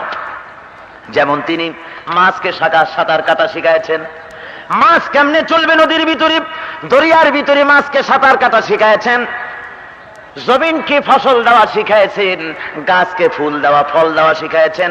এমনি করে সমস্ত জিনিসকে আল্লাহ রাব্বুল আলামিন ট্রেনিং দিয়ে দিয়েছেন। মুরগির বাচ্চা যদি পানির ভিতরে ফেলে দেন সাঁতরাতে পারবে না, কিন্তু হাঁসের ডিম থেকে বাচ্চা বেরিয়ে পানির মধ্যে ফেলে দেন সাঁতরায় যেতে পারবে না? কি বলেন, পারবে কিনা? কে শিখায়? জোরে বলেন কে? আল্লাহ রাব্বুল আলামিন। মুরগির বাচ্চা এই মাত্র ডিম থেকে ফুটে বেরোলো, ডিম থেকে কেবলমাত্র ফুটে বেরিয়েছে, আর এমন সময় সিল দেখতে পেয়েছে মা চিল দেখলো। সিল দেখা মাত্রই একটা সিগন্যাল দিল, একটা সাইরেন বাজালো। মুরগির সাইরেন শুনেছেন তো? একটা চিৎকার মারলো, আর অমনি বাচ্চাগুলি এমন পলান দিল, আপনি তো দূরের কথা, কেরামুন কাতিবিন তালাশ করে পাওয়া মুশকিল হবে। কোন খোপের তলে, কোন পাখার তলে গিয়ে আশ্রয় নিয়েছে, শেল্টার নিয়েছে। সুবহানাল্লাহ বিহামদিহি। ওর মায়ের এই সিগন্যালের ট্রেনিং ওরে কে দিল? সিল দেখলে দৌড় দেওয়া লাগবে, এ ভয় ওর মধ্যে কে দিল? কিন্তু দার্শনিকরা মানতে চান না। কোন কোন দার্শনিক বলেছেন যে এটার ব্যাপার হলো অন্যরকম। কি ব্যাপার? কয় যে যেহেতু মোরগ এবং মুরগি দুই স্বামী স্ত্রী, ওদের মনের মধ্যে ছিল চিলের ভয়, ওদের শত্রু হলো চিল, সুতরাং চিলের ওই ভয় ওদের রক্ত মাংস মন ইত্যাদির মধ্যে সাইকোলজিক্যাল একটা এফেক্ট, একটা আসর জন্ম থেকে ওদের মধ্যে আছে। এই ভয় ভীতি চিলের প্রতি যেটা আছে, ওই ভয় ভীতি নিয়ে তারা দুজন মিলিত হয়েছে এবং এর ফলে সন্তান এসেছে। ওইভাবে করে মা বাপের ভেতর থেকে ওই ভীতি গিয়া ঢুকছে মুরগির বাচ্চার মধ্যে, তাই চিল দেখলে ভয় পায়। ওর মধ্যে আল্লাহর কুদরত টুদরত কিছু নাই। আমি এইটা পড়ে বললাম, আচ্ছা দার্শনিক মশাই, যদি তোমাদের কথা ঠিক হয় তাহলে এবার বলো, একটা 2.5 বছরের একটা ছেলে বা 2 বছরের একটা ছেলে, এই ছেলেটি হামাগুড়ি দিয়ে চলতেছে ঘরের মধ্যে বা উঠানে। এমন সময় সে একটা জাতি সাপ দেখতে পেল, ফনা ধরে উঠছে একটি সাপ। এই সাপটি দেখে ছেলেটি কি দৌড় দেবে না ওই সাপটাকে ধরতে যাবে? কোনটা করবে? সাপটাকে ধরতে যাবে। সে মনে করবে তার খেলার সাথী, এ মনে করে ফনা ধরা সাপটার কাছে চলে যাবে ওটাকে ধরার জন্য। কেন যায়? সাপ তো ওকে ওর প্রাণ সংহারক। ওর মায়ের ভিতরে, ওই ছেলের মায়ের ভিতরে বাপের মধ্যে সাপের ভয় আছে, গোশতে আছে, মাংসে আছে। চোখে একটা দড়ি অন্ধকারের মধ্যে দেখলেও চিৎকার মেরে লাফ দিয়ে পড়ে, ও বাবা সাপ নাকি। এই ভয় যে বাপের মধ্যে যে মায়ের মধ্যে, তাদের ক্রস কানেকশনে, তাদের দুজনের মিলনের ফলে যে সন্তান এলো, সাপের ভয় তো ওখানেও ঢুকছে। এই ছেলে সাপের কাছে যায় কেন? তোমার দর্শন এখন যাবে কোথায়? আসল কথা হলো আল্লাহ রাব্বুল আলামিন আত্মরক্ষার ব্যবস্থা করেছেন, শুধু সৃষ্টি করেন নাই। সুবহানাল্লাহ, সুবহানাল্লাহ বিহামদিহি। আত্মরক্ষার ব্যবস্থা করেছেন। মুরগিকে যেহেতু কেউ হেফাজত করবে না, তাই ওকে সিগন্যাল শোনা মাত্রই ওকে পালাতে হবে, আত্মরক্ষা করতে হবে। এ ফিলিংস, এ অনুভূতি আল্লাহর ভিতরে সৃষ্টি করেছেন। আর সন্তানের মা আছে, বাপ আছে, ছেলে সন্তানের, মানুষের, সুতরাং তাকে হেফাজত করার অনেক লোক আছে। এই জন্য আল্লাহ রাব্বুল আলামিন ওই অনুভূতি দেন নাই, মুরগির বাচ্চারা যে অনুভূতি দিয়েছেন সেটা মানুষকে দেন নাই। ওইটা দিয়েছেন যখন সে বড় হয়েছে, তারপরে ছোট্টবেলায় এইটা দেওয়া জরুরত বোধ করেন নাই। আল্লাহ রাব্বুল আলামিন শুধু সৃষ্টিই করেন না, পূর্ণতা দান করেন, ট্রেনিং দেন, রাস্তা দেখান, শিক্ষক হিসাবে তাকে শিক্ষাও প্রদান করেন। জোরে বলেন সুবহানাল্লাহ। শুধু কি তাই?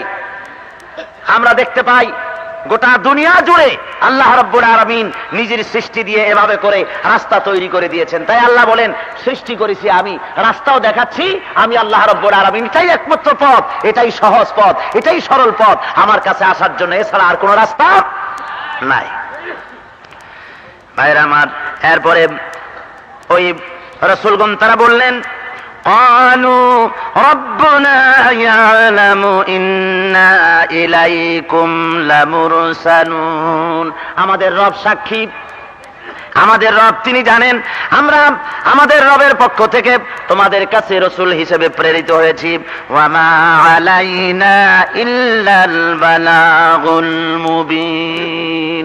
আর সঠিক পেগাম, হেদায়েত পৌঁছে দেওয়া ছাড়া আমাদের আর অন্য কোনো দায়িত্ব নাই। قالوا إنا تطيرنا بكم لئن لم تنتهوا لنرجمنكم وليمسنكم منا عذاب أليم। জনবসতির লোকেরা বলল, তোমরা হলে আমাদের জন্য বিরাট বিপদের কারণ, তোমরা আমাদের জন্য বিরাট বিপদের কারণ।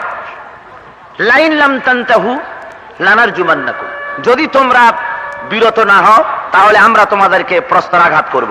ওয়ালা ইয়ামাসসান্নাকুম মিন্না আযাবুন আলীম, আর আমাদের পক্ষ থেকে তোমাদের প্রতি মারাত্মক রকম শাস্তি তোমরা লাভ করবে, তোমরা পাবে আমাদের তরফ থেকে শাস্তি।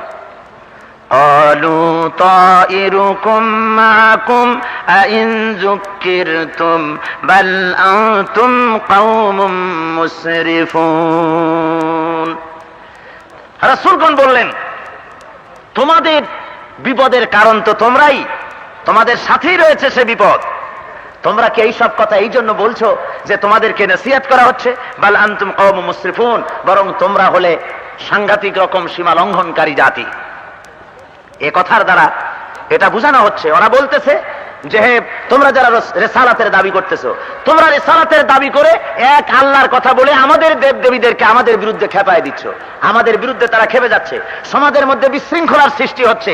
সুতরাং তোমরা আমাদের জন্য বিপদের কারণ, আর তোমাদের এই দাওয়াত যদি তোমরা বন্ধ না করো তাহলে মনে রেখে দিও আমরা তোমাদেরকে পাথর নিক্ষেপ করব, তোমাদেরকে প্রচন্ড আঘাত দেব, তোমাদেরকে মেরে শেষ করব।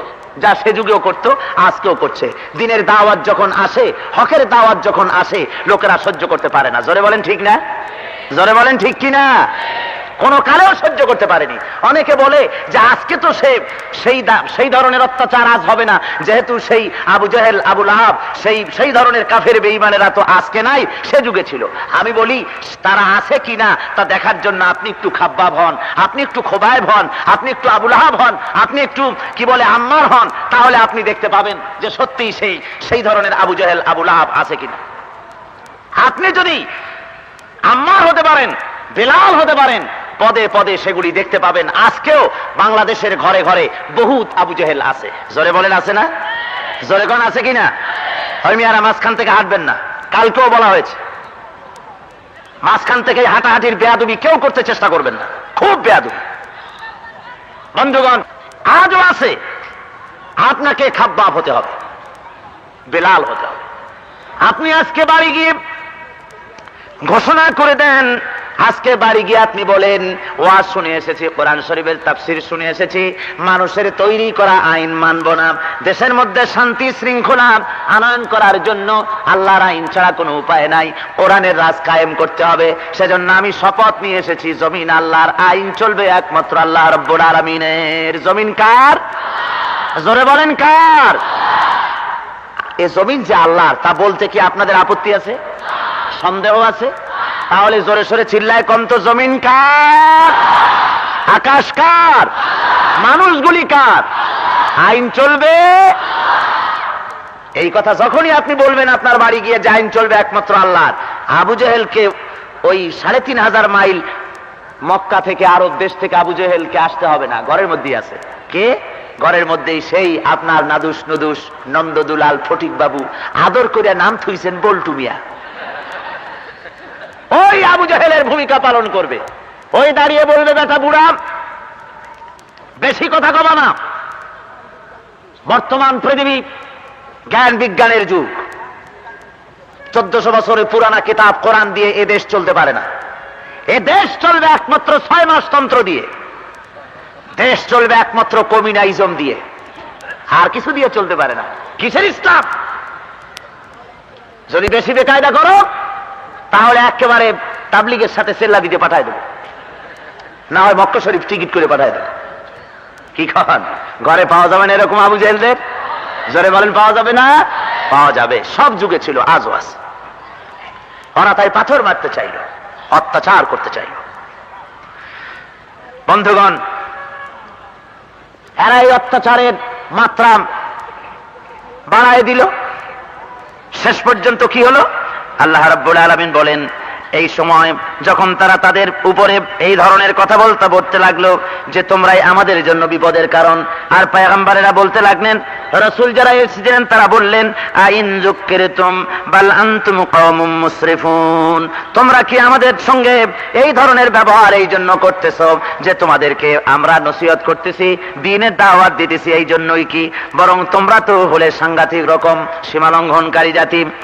যখন রাসূলদের উপর অত্যাচার শুরু হলো, এমন সময় একটি লোক দৌড়ে এলো। আল্লাহ বলতেছেন, ওয়াজা মিন আকসাল মাদিনাতি রাজুলুন ইয়াসআ, قال يا قوم اتبعوا المرسلين। একজন লোক শহরের উপকণ্ঠ থেকে দৌড়ে এলেন আর বললেন, হে আমার জাতি, তোমরা মেনে নাও রাসূলদের কথা, তোমরা মেনে নাও, তোমাদের কাছে যারা দ্বীনের দাওয়াত দিতেছেন তাদের কথা তোমরা মেনে নাও, তোমরা এই কথার অনুসরণ করো।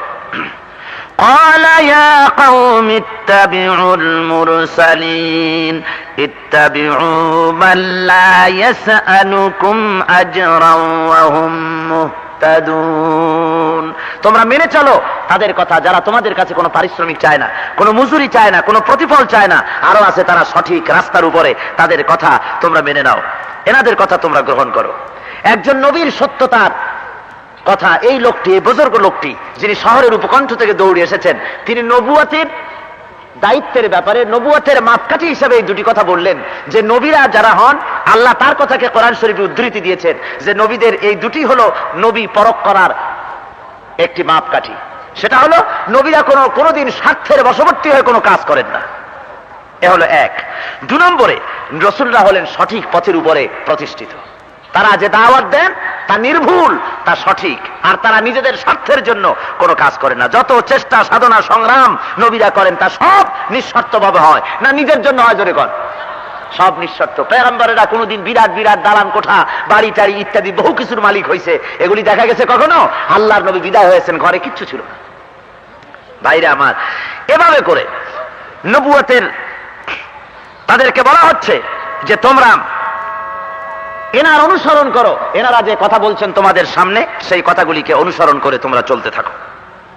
ভাইরা আমার, ওই লোকটি আবার বলতেছে, ওয়ামালি আলা আবুদুল্লাযী ফাতারানি ওয়া ইলাইহি তুরজাউন।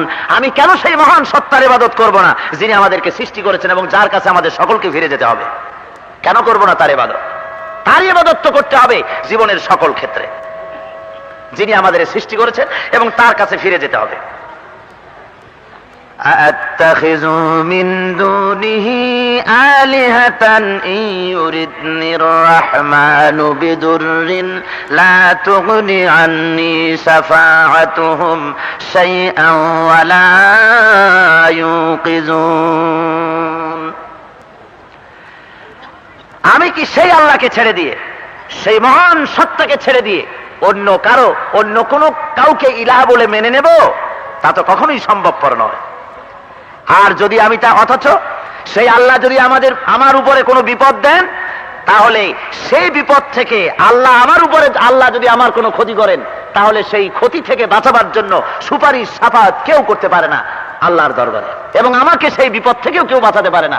এই মহান সত্তার কাছেই নিবেদিত হতে হবে, তার কাছেই ফিরে যেতে হবে। তিনি আমাদের সৃষ্টি করেছেন, আর কেউ আমাদের সৃষ্টি করেন না।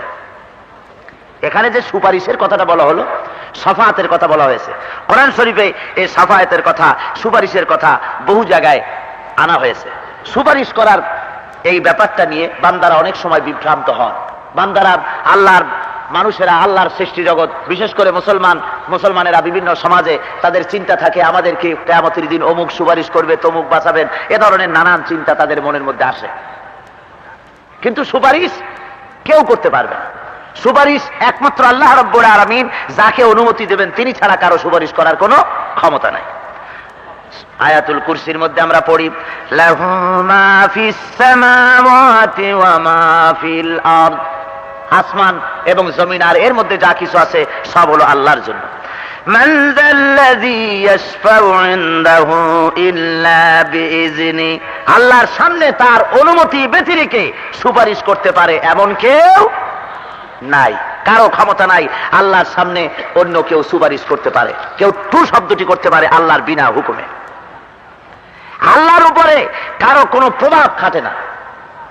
এমনকি বড় বড় নবী, বড় বড় ফেরেশতা, সেই শাহানশাহ আল্লাহ রাব্বুল আলামিনের সামনে টু শব্দটি করতে সাহস পাবে না। দুনিয়ার বুকে যেমন সুপারিশ করা যায়, কেউ যদি খুনের আসামি, হাইজ্যাকের আসামি, ধর্ষণের আসামি ধরা পড়েছে, তারপরে পুলিশ স্টেশনে রাখা হয়েছে, তার পার্টির লিডার টেলিফোন করে বলে, হ্যালো, কে? এসপি সাহেব নাকি? বলে হ্যাঁ। কারে ধরছে? কই যে এই যে মন্টু বাবিকে ধরছে। আরে বেটা, ও তো আমার পার্টির লোক, ছেড়ে দাও তাড়াতাড়ি করে। পুলিশ ভয়তে কাঁপতে থাকে, সর্বনাশ। সে মনে করে যে ভিক্ষা চাই না, কুত্তা ঠেকাও, আমার হাইজ্যাকের দিয়ে দরকার নেই, আমার চাকরি বাঁচুক, তাড়াতাড়ি করে ছেড়ে দেয়।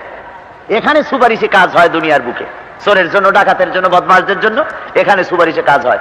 কিন্তু কিয়ামতের ময়দানে আল্লাহর দরবারে মানুষ যখন উপনীত হবে, উপস্থিত হয়ে যাবে, তখন কি কেউ টেলিফোনের রিসিভার ধরে বলতে পারবে, হ্যালো, কে, জিবরাইল নাকি? আমি অমুক লিডার বলতেছি, আমার যারে ধরছো সে তো আমার লোক।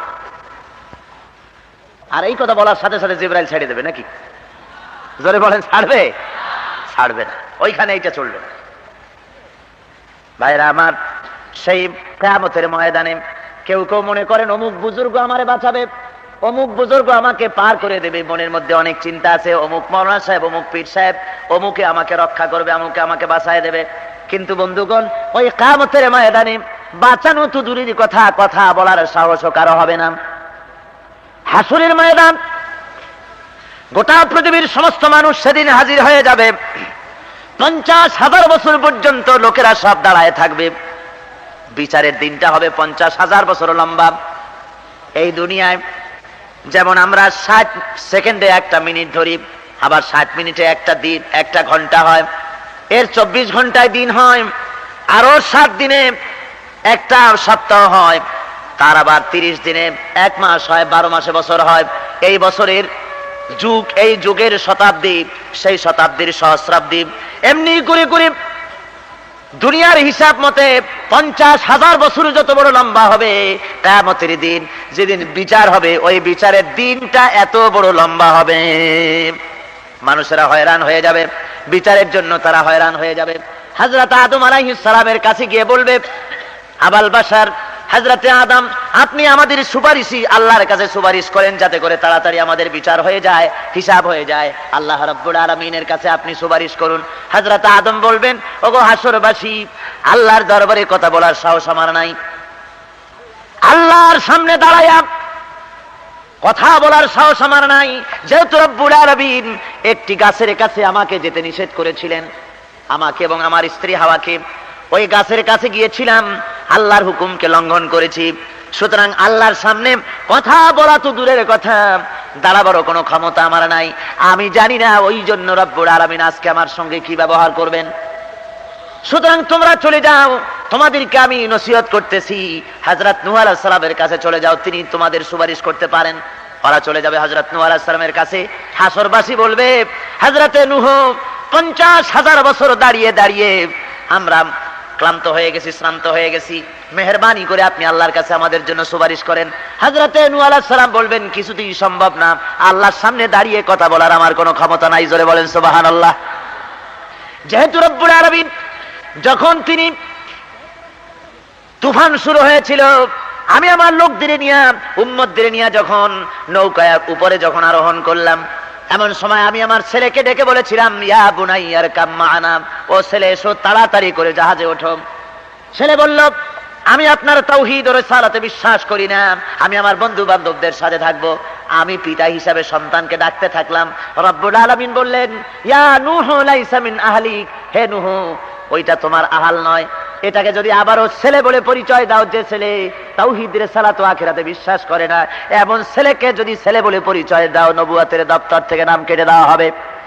সুতরাং আমি যেই ছেলে আমার আল্লাহ এবং পরকালকে বিশ্বাস করে নাই, এমন ছেলেকে যখন আমি আমার ছেলে বলে, আহাল বলে পরিচয় দিয়েছিলাম, এই যে একটুখানি অপরাধ করেছিলাম, এই যে একটুখানি কথা আমি বলেছিলাম, না জানি এই জন্য রব্বুল আলামিন আমার সঙ্গে কি ব্যবহার করেন আমি জানি না। সুতরাং আল্লাহর সামনে কথা বলার সাহস আমার নাই। তোমরা চলে যাও হযরতে মূসা আলাইহিস সালামের কাছে। হযরতে মূসা বলবেন, আমার পক্ষে সম্ভব নয়, যেহেতু আমি নবুয়ত যখন পাইনি, তখন বনী ইসরাইলের একটা লোকের উপরে কিপ্তিদের একটা অত্যাচার আমি দেখতে পেয়েছিলাম। সেই অত্যাচার দেখে আমি কিপ্তিকে, ফেরাউনের গোষ্ঠীর একটা লোককে একটা থাপ্পড় মেরেছিলাম। আমি সে মরে যাবে জন্য মারি নাই, শাস্তি দেওয়ার জন্য মেরেছিলাম, কিন্তু আমার চোটটা সহ্য করতে না পেরে লোকটা মারা গিয়েছিল। আমার অ্যাটেম্প ছিল না, আমার ইচ্ছে ছিল না যে আমি তাকে মারি, মোটিভ ছিল না যে আমি তাকে মারি, মরে গেছে। কিন্তু জানি না, ওই জন্য আজ এই আসরের ময়দানে আল্লাহ রাব্বুল আলামিন আমারে কি বিচার করেন আমি জানি না। আল্লাহর সামনে দাঁড়াবার আমার সাহস নাই। মুসলমান, উলুল আযম পয়গম্বর মুসা আলাইহিস সালাম যেখানে কাঁপবেন, আর আপনারা দৌড়াচ্ছেন কই বাবাজান কেবলা, দয়াল বাবা, দয়াল বাবার দরবার। এইরকম কি জানি একটা কান্দে নিয়ে তারপর এরকম বসে আর কয় মদিনা যাব কেমনে, মদিনা যাব কেমনে। আমি কই যে বেওকুফ, তুই মদিনা কেমনে যাবি? গাঁজা খায়া সমস্ত গোপগুলারে লাল বানাই ফেলাইছে। গোপ কি মাশাআল্লাহ, একেবারে মুখ ঢাকা এরকম ভাঁজ হয়ে পড়ছে মুখের উপরে। যদি কিছু খাইতে হয়, দধি টদি খাইতে গেলে তো দুইজনে জায়গায় ধরা লাগবে, তারপরে দধি ঢুকাতে হবে। আর যদি ওই মোষ নিয়ে ঘন ডাইল খায়, তাহলে মুখ ধোয়ার আগে যা দৃশ্য দেখাবে আপনারা বোঝেন, আমি আর কব না। বুঝলেন? এইরকম মোষ নিয়ে তারপর মনে করে যে ওরা পার করে দেবে আমাদেরকে, ওরা সুপারিশ করবে। আরে মিয়া, তোমার বাবা যাদেরকে বাবাজান কেবলা দয়াল বাবা বলে ডাকো, ওই দয়াল বাবা বাবাজানদের অবস্থা কি হবে কিয়ামতের দিন তোমরা চোখে তাকিয়ে দেখবা কি অবস্থা হয়। যেহেতু এ ধরনের অনেক বাবা, অনেক দয়াল বাবার আছে। ইন্না কাসীরাম মিনাল আহবারি ওয়ার রুহবান লা ইয়াকুলুনা আমওয়ালান নাস বিল বাতিল ওয়া ইয়াসুদ্দুনা আন সাবিলিল্লাহ। যারা নাকি জনগণের মাল ভক্ষণ করে বাতিল পন্থায়, জনগণের টাকা, হাদিয়া, তোফা, গরু, ছাগল সারা দেশ থেকে লুট হতে থাকে। জনমের মতো টাকা, হাদিয়া, তোফা, পকেটের অভাব নাই, উপরে পকেট, পাশে পকেট, টাকা দেয় আর সব জম্মের মতো ঢুকায়। বুঝলেন? খায় কি? খাইতে খাইতে পেট শরীর এইরকম হয়ে যায়। কোন রুমের মধ্যে ঢুকতে হলে হাত দিয়ে দরজা খোলা লাগে না, পেটের ধাক্কাই দরজা খুলে যায়। মুসলমান, আল্লাহ রাব্বুল আলামিন বলেন জনগণের মাল খায় বাতিল পন্থায়। এরা জনগণের সামনে দেখায় আমরা বেহেশতের এজেন্ট, আমাদের কদম বুসি করলে, আমাদের টাকা দিলে, পয়সা দিলে আল্লাহ খুশি হয়ে যাবে। জোরে কোন নাউজুবিল্লাহ। তোমরা কে? তোমাদের দিয়ে আল্লাহ খুশি হবে? আছে কোরআনে কোথাও? আছে হাদিসে কোথাও? কোথাও নাই। বরং আল্লাহ খুশি হবেন এতিমরে দিলে। জোরে কোন সুবহানাল্লাহ। আল্লাহ খুশি হবেন গরিবদের দিলে, সেখানে দাও। ভাইরা আমার, এই এদের উপরে নির্ভর করেছেন, এরা আপনারে বাঁচায় দেবে, সুপারিশ করবে। আরে মিয়া, ওদের সুপারিশ কেনা করে সেইটা দেখেন কিয়ামতে। আল্লাহ বলেন এরা শুধু বাতিল পন্থায় জনগণের মাল খাইয়াও যদি চুপ করে থাকতো তাও একটা কথা ছিল, তাও করে না। ওয়াসুদ্দুনা আন সাবিলিল্লাহ। আল্লাহ রাস্তায় যখন আন্দোলন হয়, জমিনে যখন ইসলামের আন্দোলন দানা বেঁধে ওঠে, যখন ইসলামের গণজোয়ার তৈরি হয়, তখন গ্রামে গ্রামে, মসজিদে মসজিদে, বিভিন্ন জায়গায় যাইয়া তারপরে বলতে থাকে বহুত ফিতনা শুরু হুই হ্যায় ইস জমিন মে, বহুত ফিতনা শুরু হয়েছে এই জমিনে। এই ফিতনাগুলার কাছে কেউ যাবে না, সব আমার কাছে আসো, যত টাকা আমারে দাও। বরং আমি বলতে চাই, জমিনে ফিতনা হয় নাই, তোমরা যারা আমদানি হয়েছো ফিতনা তোমরা শুরু করেছো। বাংলাদেশে ফিতনা নাই, বাংলাদেশের ফিতনা যা আছে তা আমরা মোকাবেলা করতেছি, ঠিক না? সুতরাং এরা ফিতনা বলে অন্যটাকে নিজের ঢাকার জন্য, নিজেকে ঢাকবার জন্য অন্যকে ফিতনা বলে। একবার পাখিরা একটা বিরাট মিটিং বসায়ছে। পাখির রাজা হলো ফিঙ্গে। ফিঙ্গে বোঝেন আপনারা কি করেন? আমি তো জানি না।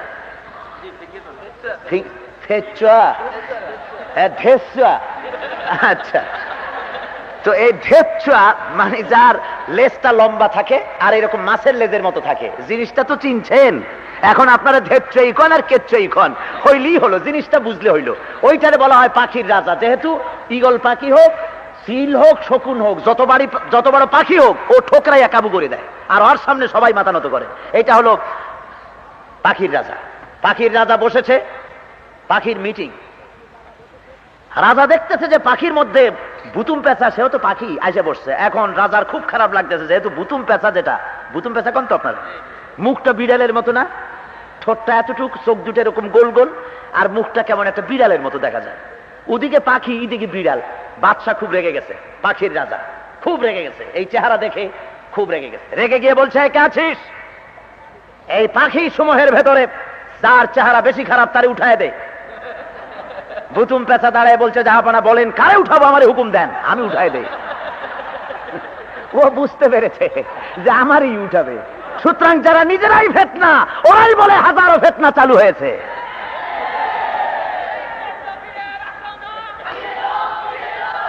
বন্ধুগণ, আজকে হাসরের ময়দান উলাল আযম পয়গম্বর হযরতে মূসা আলাইহিস সালাম থরথর করে কাঁপবেন। সুবহানাল্লাহি বিহামদিহি, সুবহানাল্লাহি বিহামদিহি। ভাইরা আমার, হযরতে মূসা আলাইহিস সালাম তিনি বলবেন আমার দ্বারা সম্ভব নয়, তোমরা বরং চলে যাও। হযরতে ইব্রাহিম আলাইহিস সালাম তিনি পারবেন, আর কারো পক্ষে সম্ভব নয়, তার কাছে যাইয়ে দেখো। হযরতে ইব্রাহিম আলাইহিস সালামের কাছে হাসরবাসীরা গিয়ে বলবেন, হে আল্লাহর পয়গম্বর, আল্লাহর খলিল ইব্রাহিম, মেহেরবানি করে আল্লাহর কাছে আমাদের জন্য সুপারিশ করেন। হযরত ইব্রাহিম বলবেন আমার দ্বারা সম্ভব নয়, আল্লাহর দরবারে আমি যে আল্লাহর দরবারে কথা বলার সাহস আমি রাখি না। তার কারণ আমি আমার জীবনে 3টে কথা এমন বলেছি যাতে আমার মনের মধ্যে দুর্বলতা আছে। যেমন ওই যে মূর্তিগুলা ভাঙছিলাম, তারপরে লোকেরা জিজ্ঞেস করছিল যে কে ভাঙছে, তা আমি বলছিলাম বড়টাই ভাঙছে। তো এইটা বড়টা বুঝাইতে, এটা আল্লাহর পয়গম্বর মিথ্যা কথা বলে না। পয়গম্বরের মিথ্যা কথা বলেন না। হযরত ইব্রাহিম আলাইহিস সালাম বড়টাই ভেঙেছে কথা বলতে বুঝাইছেন ওহির দৃষ্টিভঙ্গিতে, দ্বীনের দৃষ্টিভঙ্গিতে ওহি যার কাছে আছে সেই তো বড়, জ্ঞানের দিক থেকে, শক্তির দিক থেকে, সকল দিক থেকে সেই তো বড়। সুতরাং বড়টাই ভেঙেছে, তার মানে আমি ভেঙেছি। জোরে বলেন সুবহানাল্লাহ। আর ওরা মনে করছে বড় মূর্তিটাই ভাঙছে। হযরত ইব্রাহিম আলাইহিস সালাম বলেন এই যে ওরা বুঝছে, আমি তো বলছি একরকম, ওরা বুঝছে আর এক রকম। এইটা আল্লাহ কি দৃষ্টিতে আজকে দেখবেন আমি তো জানি না, আমার মনের মধ্যে এটা দুর্বলতা আছে। তারপরে আরেকটি কথা, আমার বাপ মা যখন আমি নবুয়ত পাই নাই, ছোটবেলায় আমাকে যখন ওই নমরুদ দর্শনের জন্য যখন নিয়ে যেতে চাইছিল, শহরের বড় পূজার জন্য যখন নিয়ে যেতে চাইছিল, আমি তো যাব না পূজার জন্য। তখন আমি কি সুতা দিয়ে আড়াই, আমি আকাশের তারকার দিকে লক্ষ্য করে বললাম ইন্নী সাকিম, আমি অসুস্থ। অথচ আমি অসুস্থ ছিলাম না। তাহলে কি হযরত ইব্রাহিম মিথ্যা কথা বলেছেন? নাউযুবিল্লাহ, মিথ্যা বলেন। এই কথাটা কি? কথাটা হলো এই, সমাজের গোটা জাতি, দেশের সমস্ত লোক আগুন পূজা করে, মানুষ পূজা করে, মূর্তি পূজা করে। এই দৃশ্য দেখে একজন পয়গম্বরের মন সুস্থ থাকতে পারে না। জোরে বলেন পারে? সুস্থতা অসুস্থতা 2 রকম হয়। কয় রকম? একটা হলো শারীরিক, আর একটা হলো মানসিক। শারীরিক থেকে ইব্রাহিম আলাইহিস সালাম সুস্থ ছিলেন, কিন্তু মানসিক দিক থেকে অসুস্থ ছিলেন। সুতরাং আমি যে এই কথাটা বলছিলাম, আল্লাহ আজকে আমাকে কিভাবে গ্রহণ করবেন আমি জানি না। এই ছোট্ট খাট্ট ব্যাপার নিয়ে পয়গম্বরেরা হয়রান থাকবেন, পেরেশান থাকবেন। ইব্রাহিম আলাইহিস সালাম বলবেন আমার দ্বারা সম্ভব নয়, আমি আল্লাহর সামনে দাঁড়াতে পারবো না, বরং তোমাদের উপদেশ দিতে পারি, তোমরা চলে যাও হযরত ঈসা আলাইহিস সালামের কাছে, তিনি তোমাদের জন্য সুপারিশ করবেন। হাসরবাসীরা হযরত ঈসা আলাইহিস সালামের কাছে যাবেন, যে যখন বলবেন হুজুর আপনি মেহেরবানি করে আমাদের ব্যাপারে সুপারিশ করেন, হযরত ঈসা বলবেন আমার দ্বারা রব্বুল আলামিনের সামনে একটা কথাও বলানো সম্ভব নয়। যেহেতু तमाम পৃথিবীর শত শত কোটি নাসারারা, খ্রিস্টানেরা আমাকে আল্লাহর ছেলে বানিয়েছে, আমাকে ইবনুল্লাহ বলেছে, কোরআন শরীফ বলছে ওয়াকালাতিন নাসারাল মাসীহ ইবনুল্লাহ। নাসারারা বলেছে ঈসা আলাইহিস সালাম হলেন আল্লাহর পুত্র। জোরে কর নাউযুবিল্লাহ। আমি তাদের বলি নাই যে তোমরা আমারে আল্লাহর ছেলে কও, কিন্তু ওরা আমাকে আল্লাহর ছেলে বলেছে। এই যে বলেছে তারা, আজকে হাসরের ময়দানে আল্লাহ আমার সাথে কি ব্যবহার করবেন আমি জানি না। আমি ভয়তে অস্থির, আল্লাহর দরবারে দাঁড়াবার সাহস রাখি না। সুবহানাল্লাহ বলে। ভাইরা আমার, হযরত ঈসা আলাইহিস সালাম বলবেন ও হাসরবাসীরা, তোমাদেরকে আজ কেউ বাঁচাতে পারবে না, কেউ সুপারিশ করতে পারবে না আল্লাহর দরবারে। তবে হ্যাঁ, আমি একটা পরামর্শ দিতে পারি, আজকের এই বিরাট গুরুত্বপূর্ণ দায়িত্ব একজন পালন করতে পারবেন, তার কাছে চলে যাও। তিনি হলেন আখেরি জামানার পয়গম্বর জনাবে মুহাম্মদ রাসূলুল্লাহ সাল্লাল্লাহু আলাইহি ওয়াসাল্লাম। তিনি পারবে না সুপারিশ করতে, তাছাড়া আর কারো পক্ষে সম্ভব নয়। হাসরবাসীরা হুজুরের কাছে যাবেন, যে বলবেন ইয়া রাসূলুল্লাহ মেহেরবানি করে আল্লাহর দরবারে সুপারিশ করুন আমাদের জন্য, আমরা হয়রান পেরেশান হয়ে গেছি। আল্লাহর নবী বলবেন হাসরবাসীরা আজকে এই কাজের দায়িত্ব আমার জন্যই, আমি তোমাদের জন্য সুপারিশ করব। জোরে বলেন সুবহানাল্লাহ।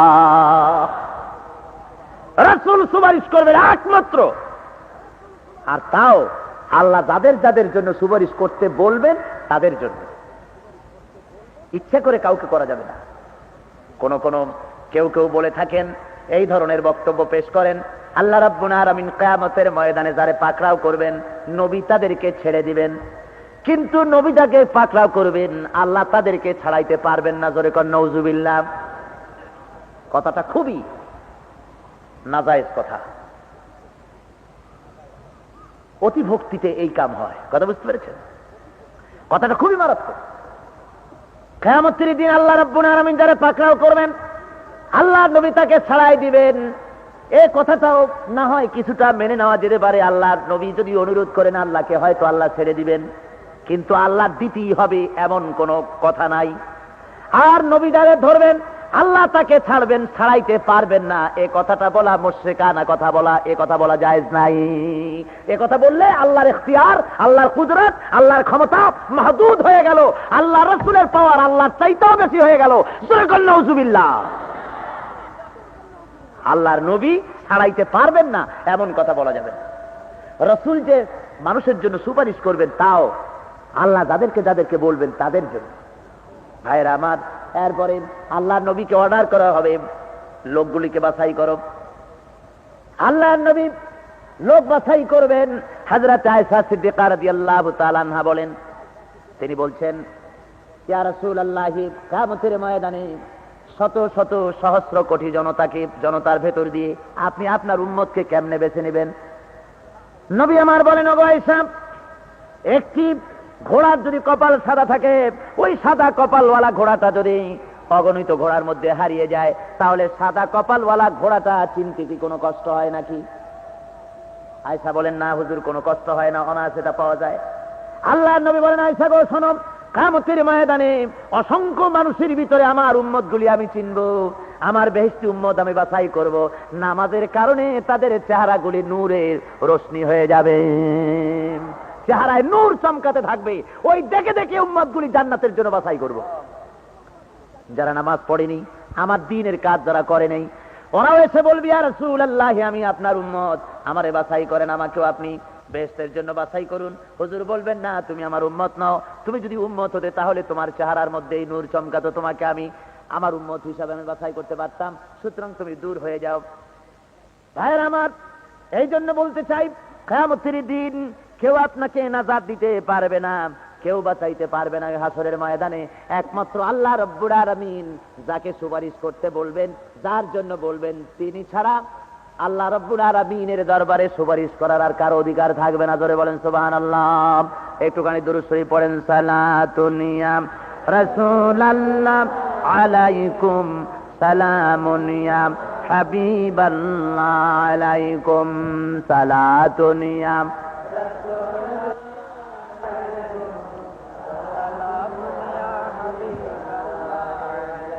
সালাতুন ইয়া রাসূলাল্লাহ আলাইকুম, সালামুন ইয়া হাবিবাল্লাহ আলাইকুম।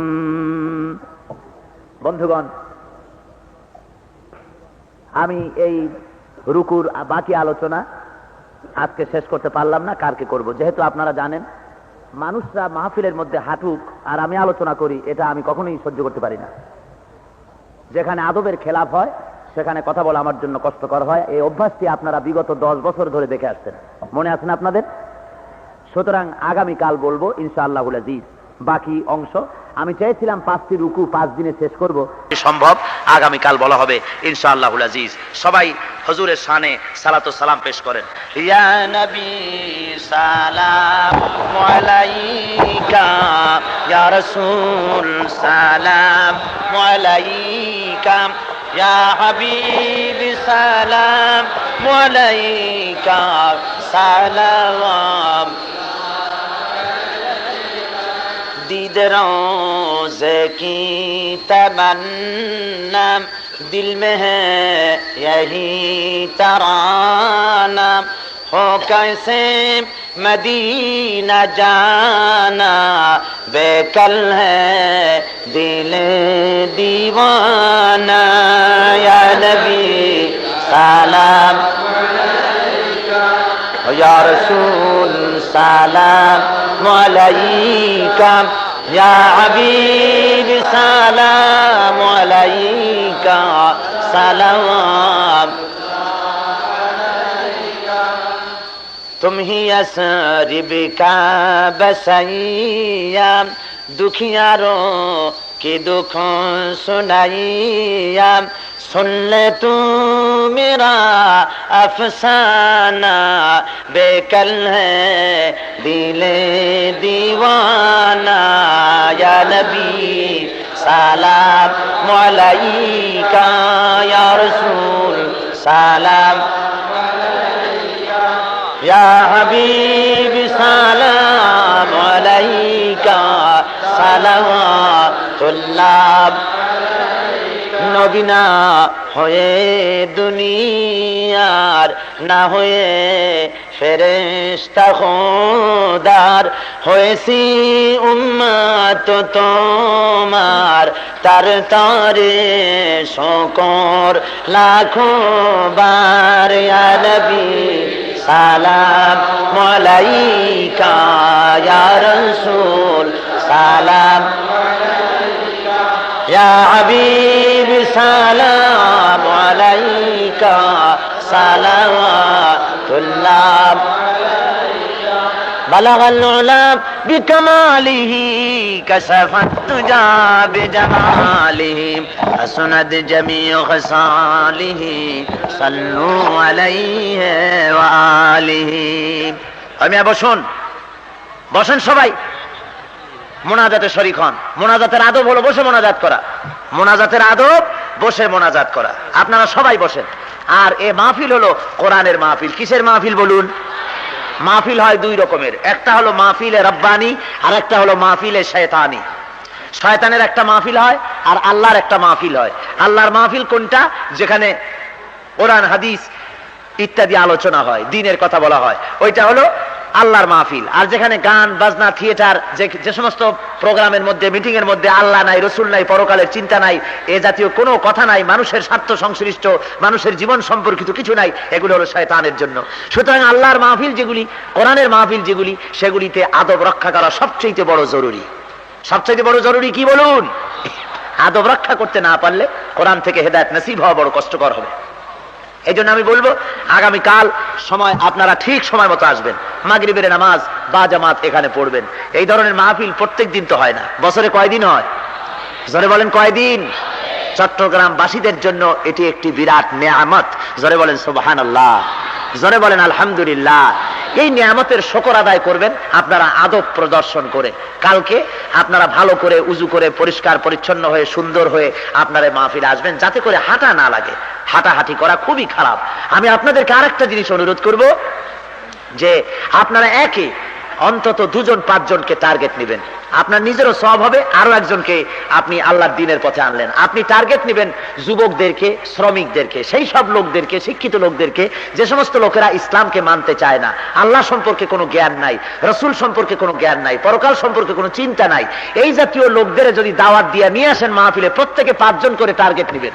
দাওয়াত দিয়ে যদি নিয়ে আসেন, কোরআনের আলোচনা শুনে ওদের দিলের মধ্যে যদি কোরআনের প্রতি আকর্ষণ সৃষ্টি হয়ে যায়, জীবনের ভুল বুঝতে পেরে যদি আল্লাহর রাস্তায় চলতে শেখে, তাহলে কিয়ামত পর্যন্ত ওই লোকটাতে ভালো হয়ে চলবে জীবন ভর। কিয়ামত পর্যন্ত এই সব কবরে বসে আপনি পেতে থাকবেন। জোরে বলেন সুবহানাল্লাহ। সকলকে দাওয়াত দিয়ে নিয়ে আসবেন। আর মোনাজাত হয়ে যাওয়ার পর খবরদার কেউ দৌড় মারবেন না। এত বড় জামাত জীবনে আরো একবার পাওয়া যাবে, নিশ্চয়তা আছে? জোরে বলেন আছে? মঞ্চের চারিপাশে বিভিন্ন স্টলে এই বই বিক্রি হচ্ছে, ইসলামী রাজনীতি কি এবং কেন। আমরা আশা করব আমরা সবাই এই বইটি সম্পর্কে বলছি, আপনারা বই 1 কপি নেওয়ার চেষ্টা করবেন। হাদিয়া 15 টাকা। আল্লাহুম্মা আমিন।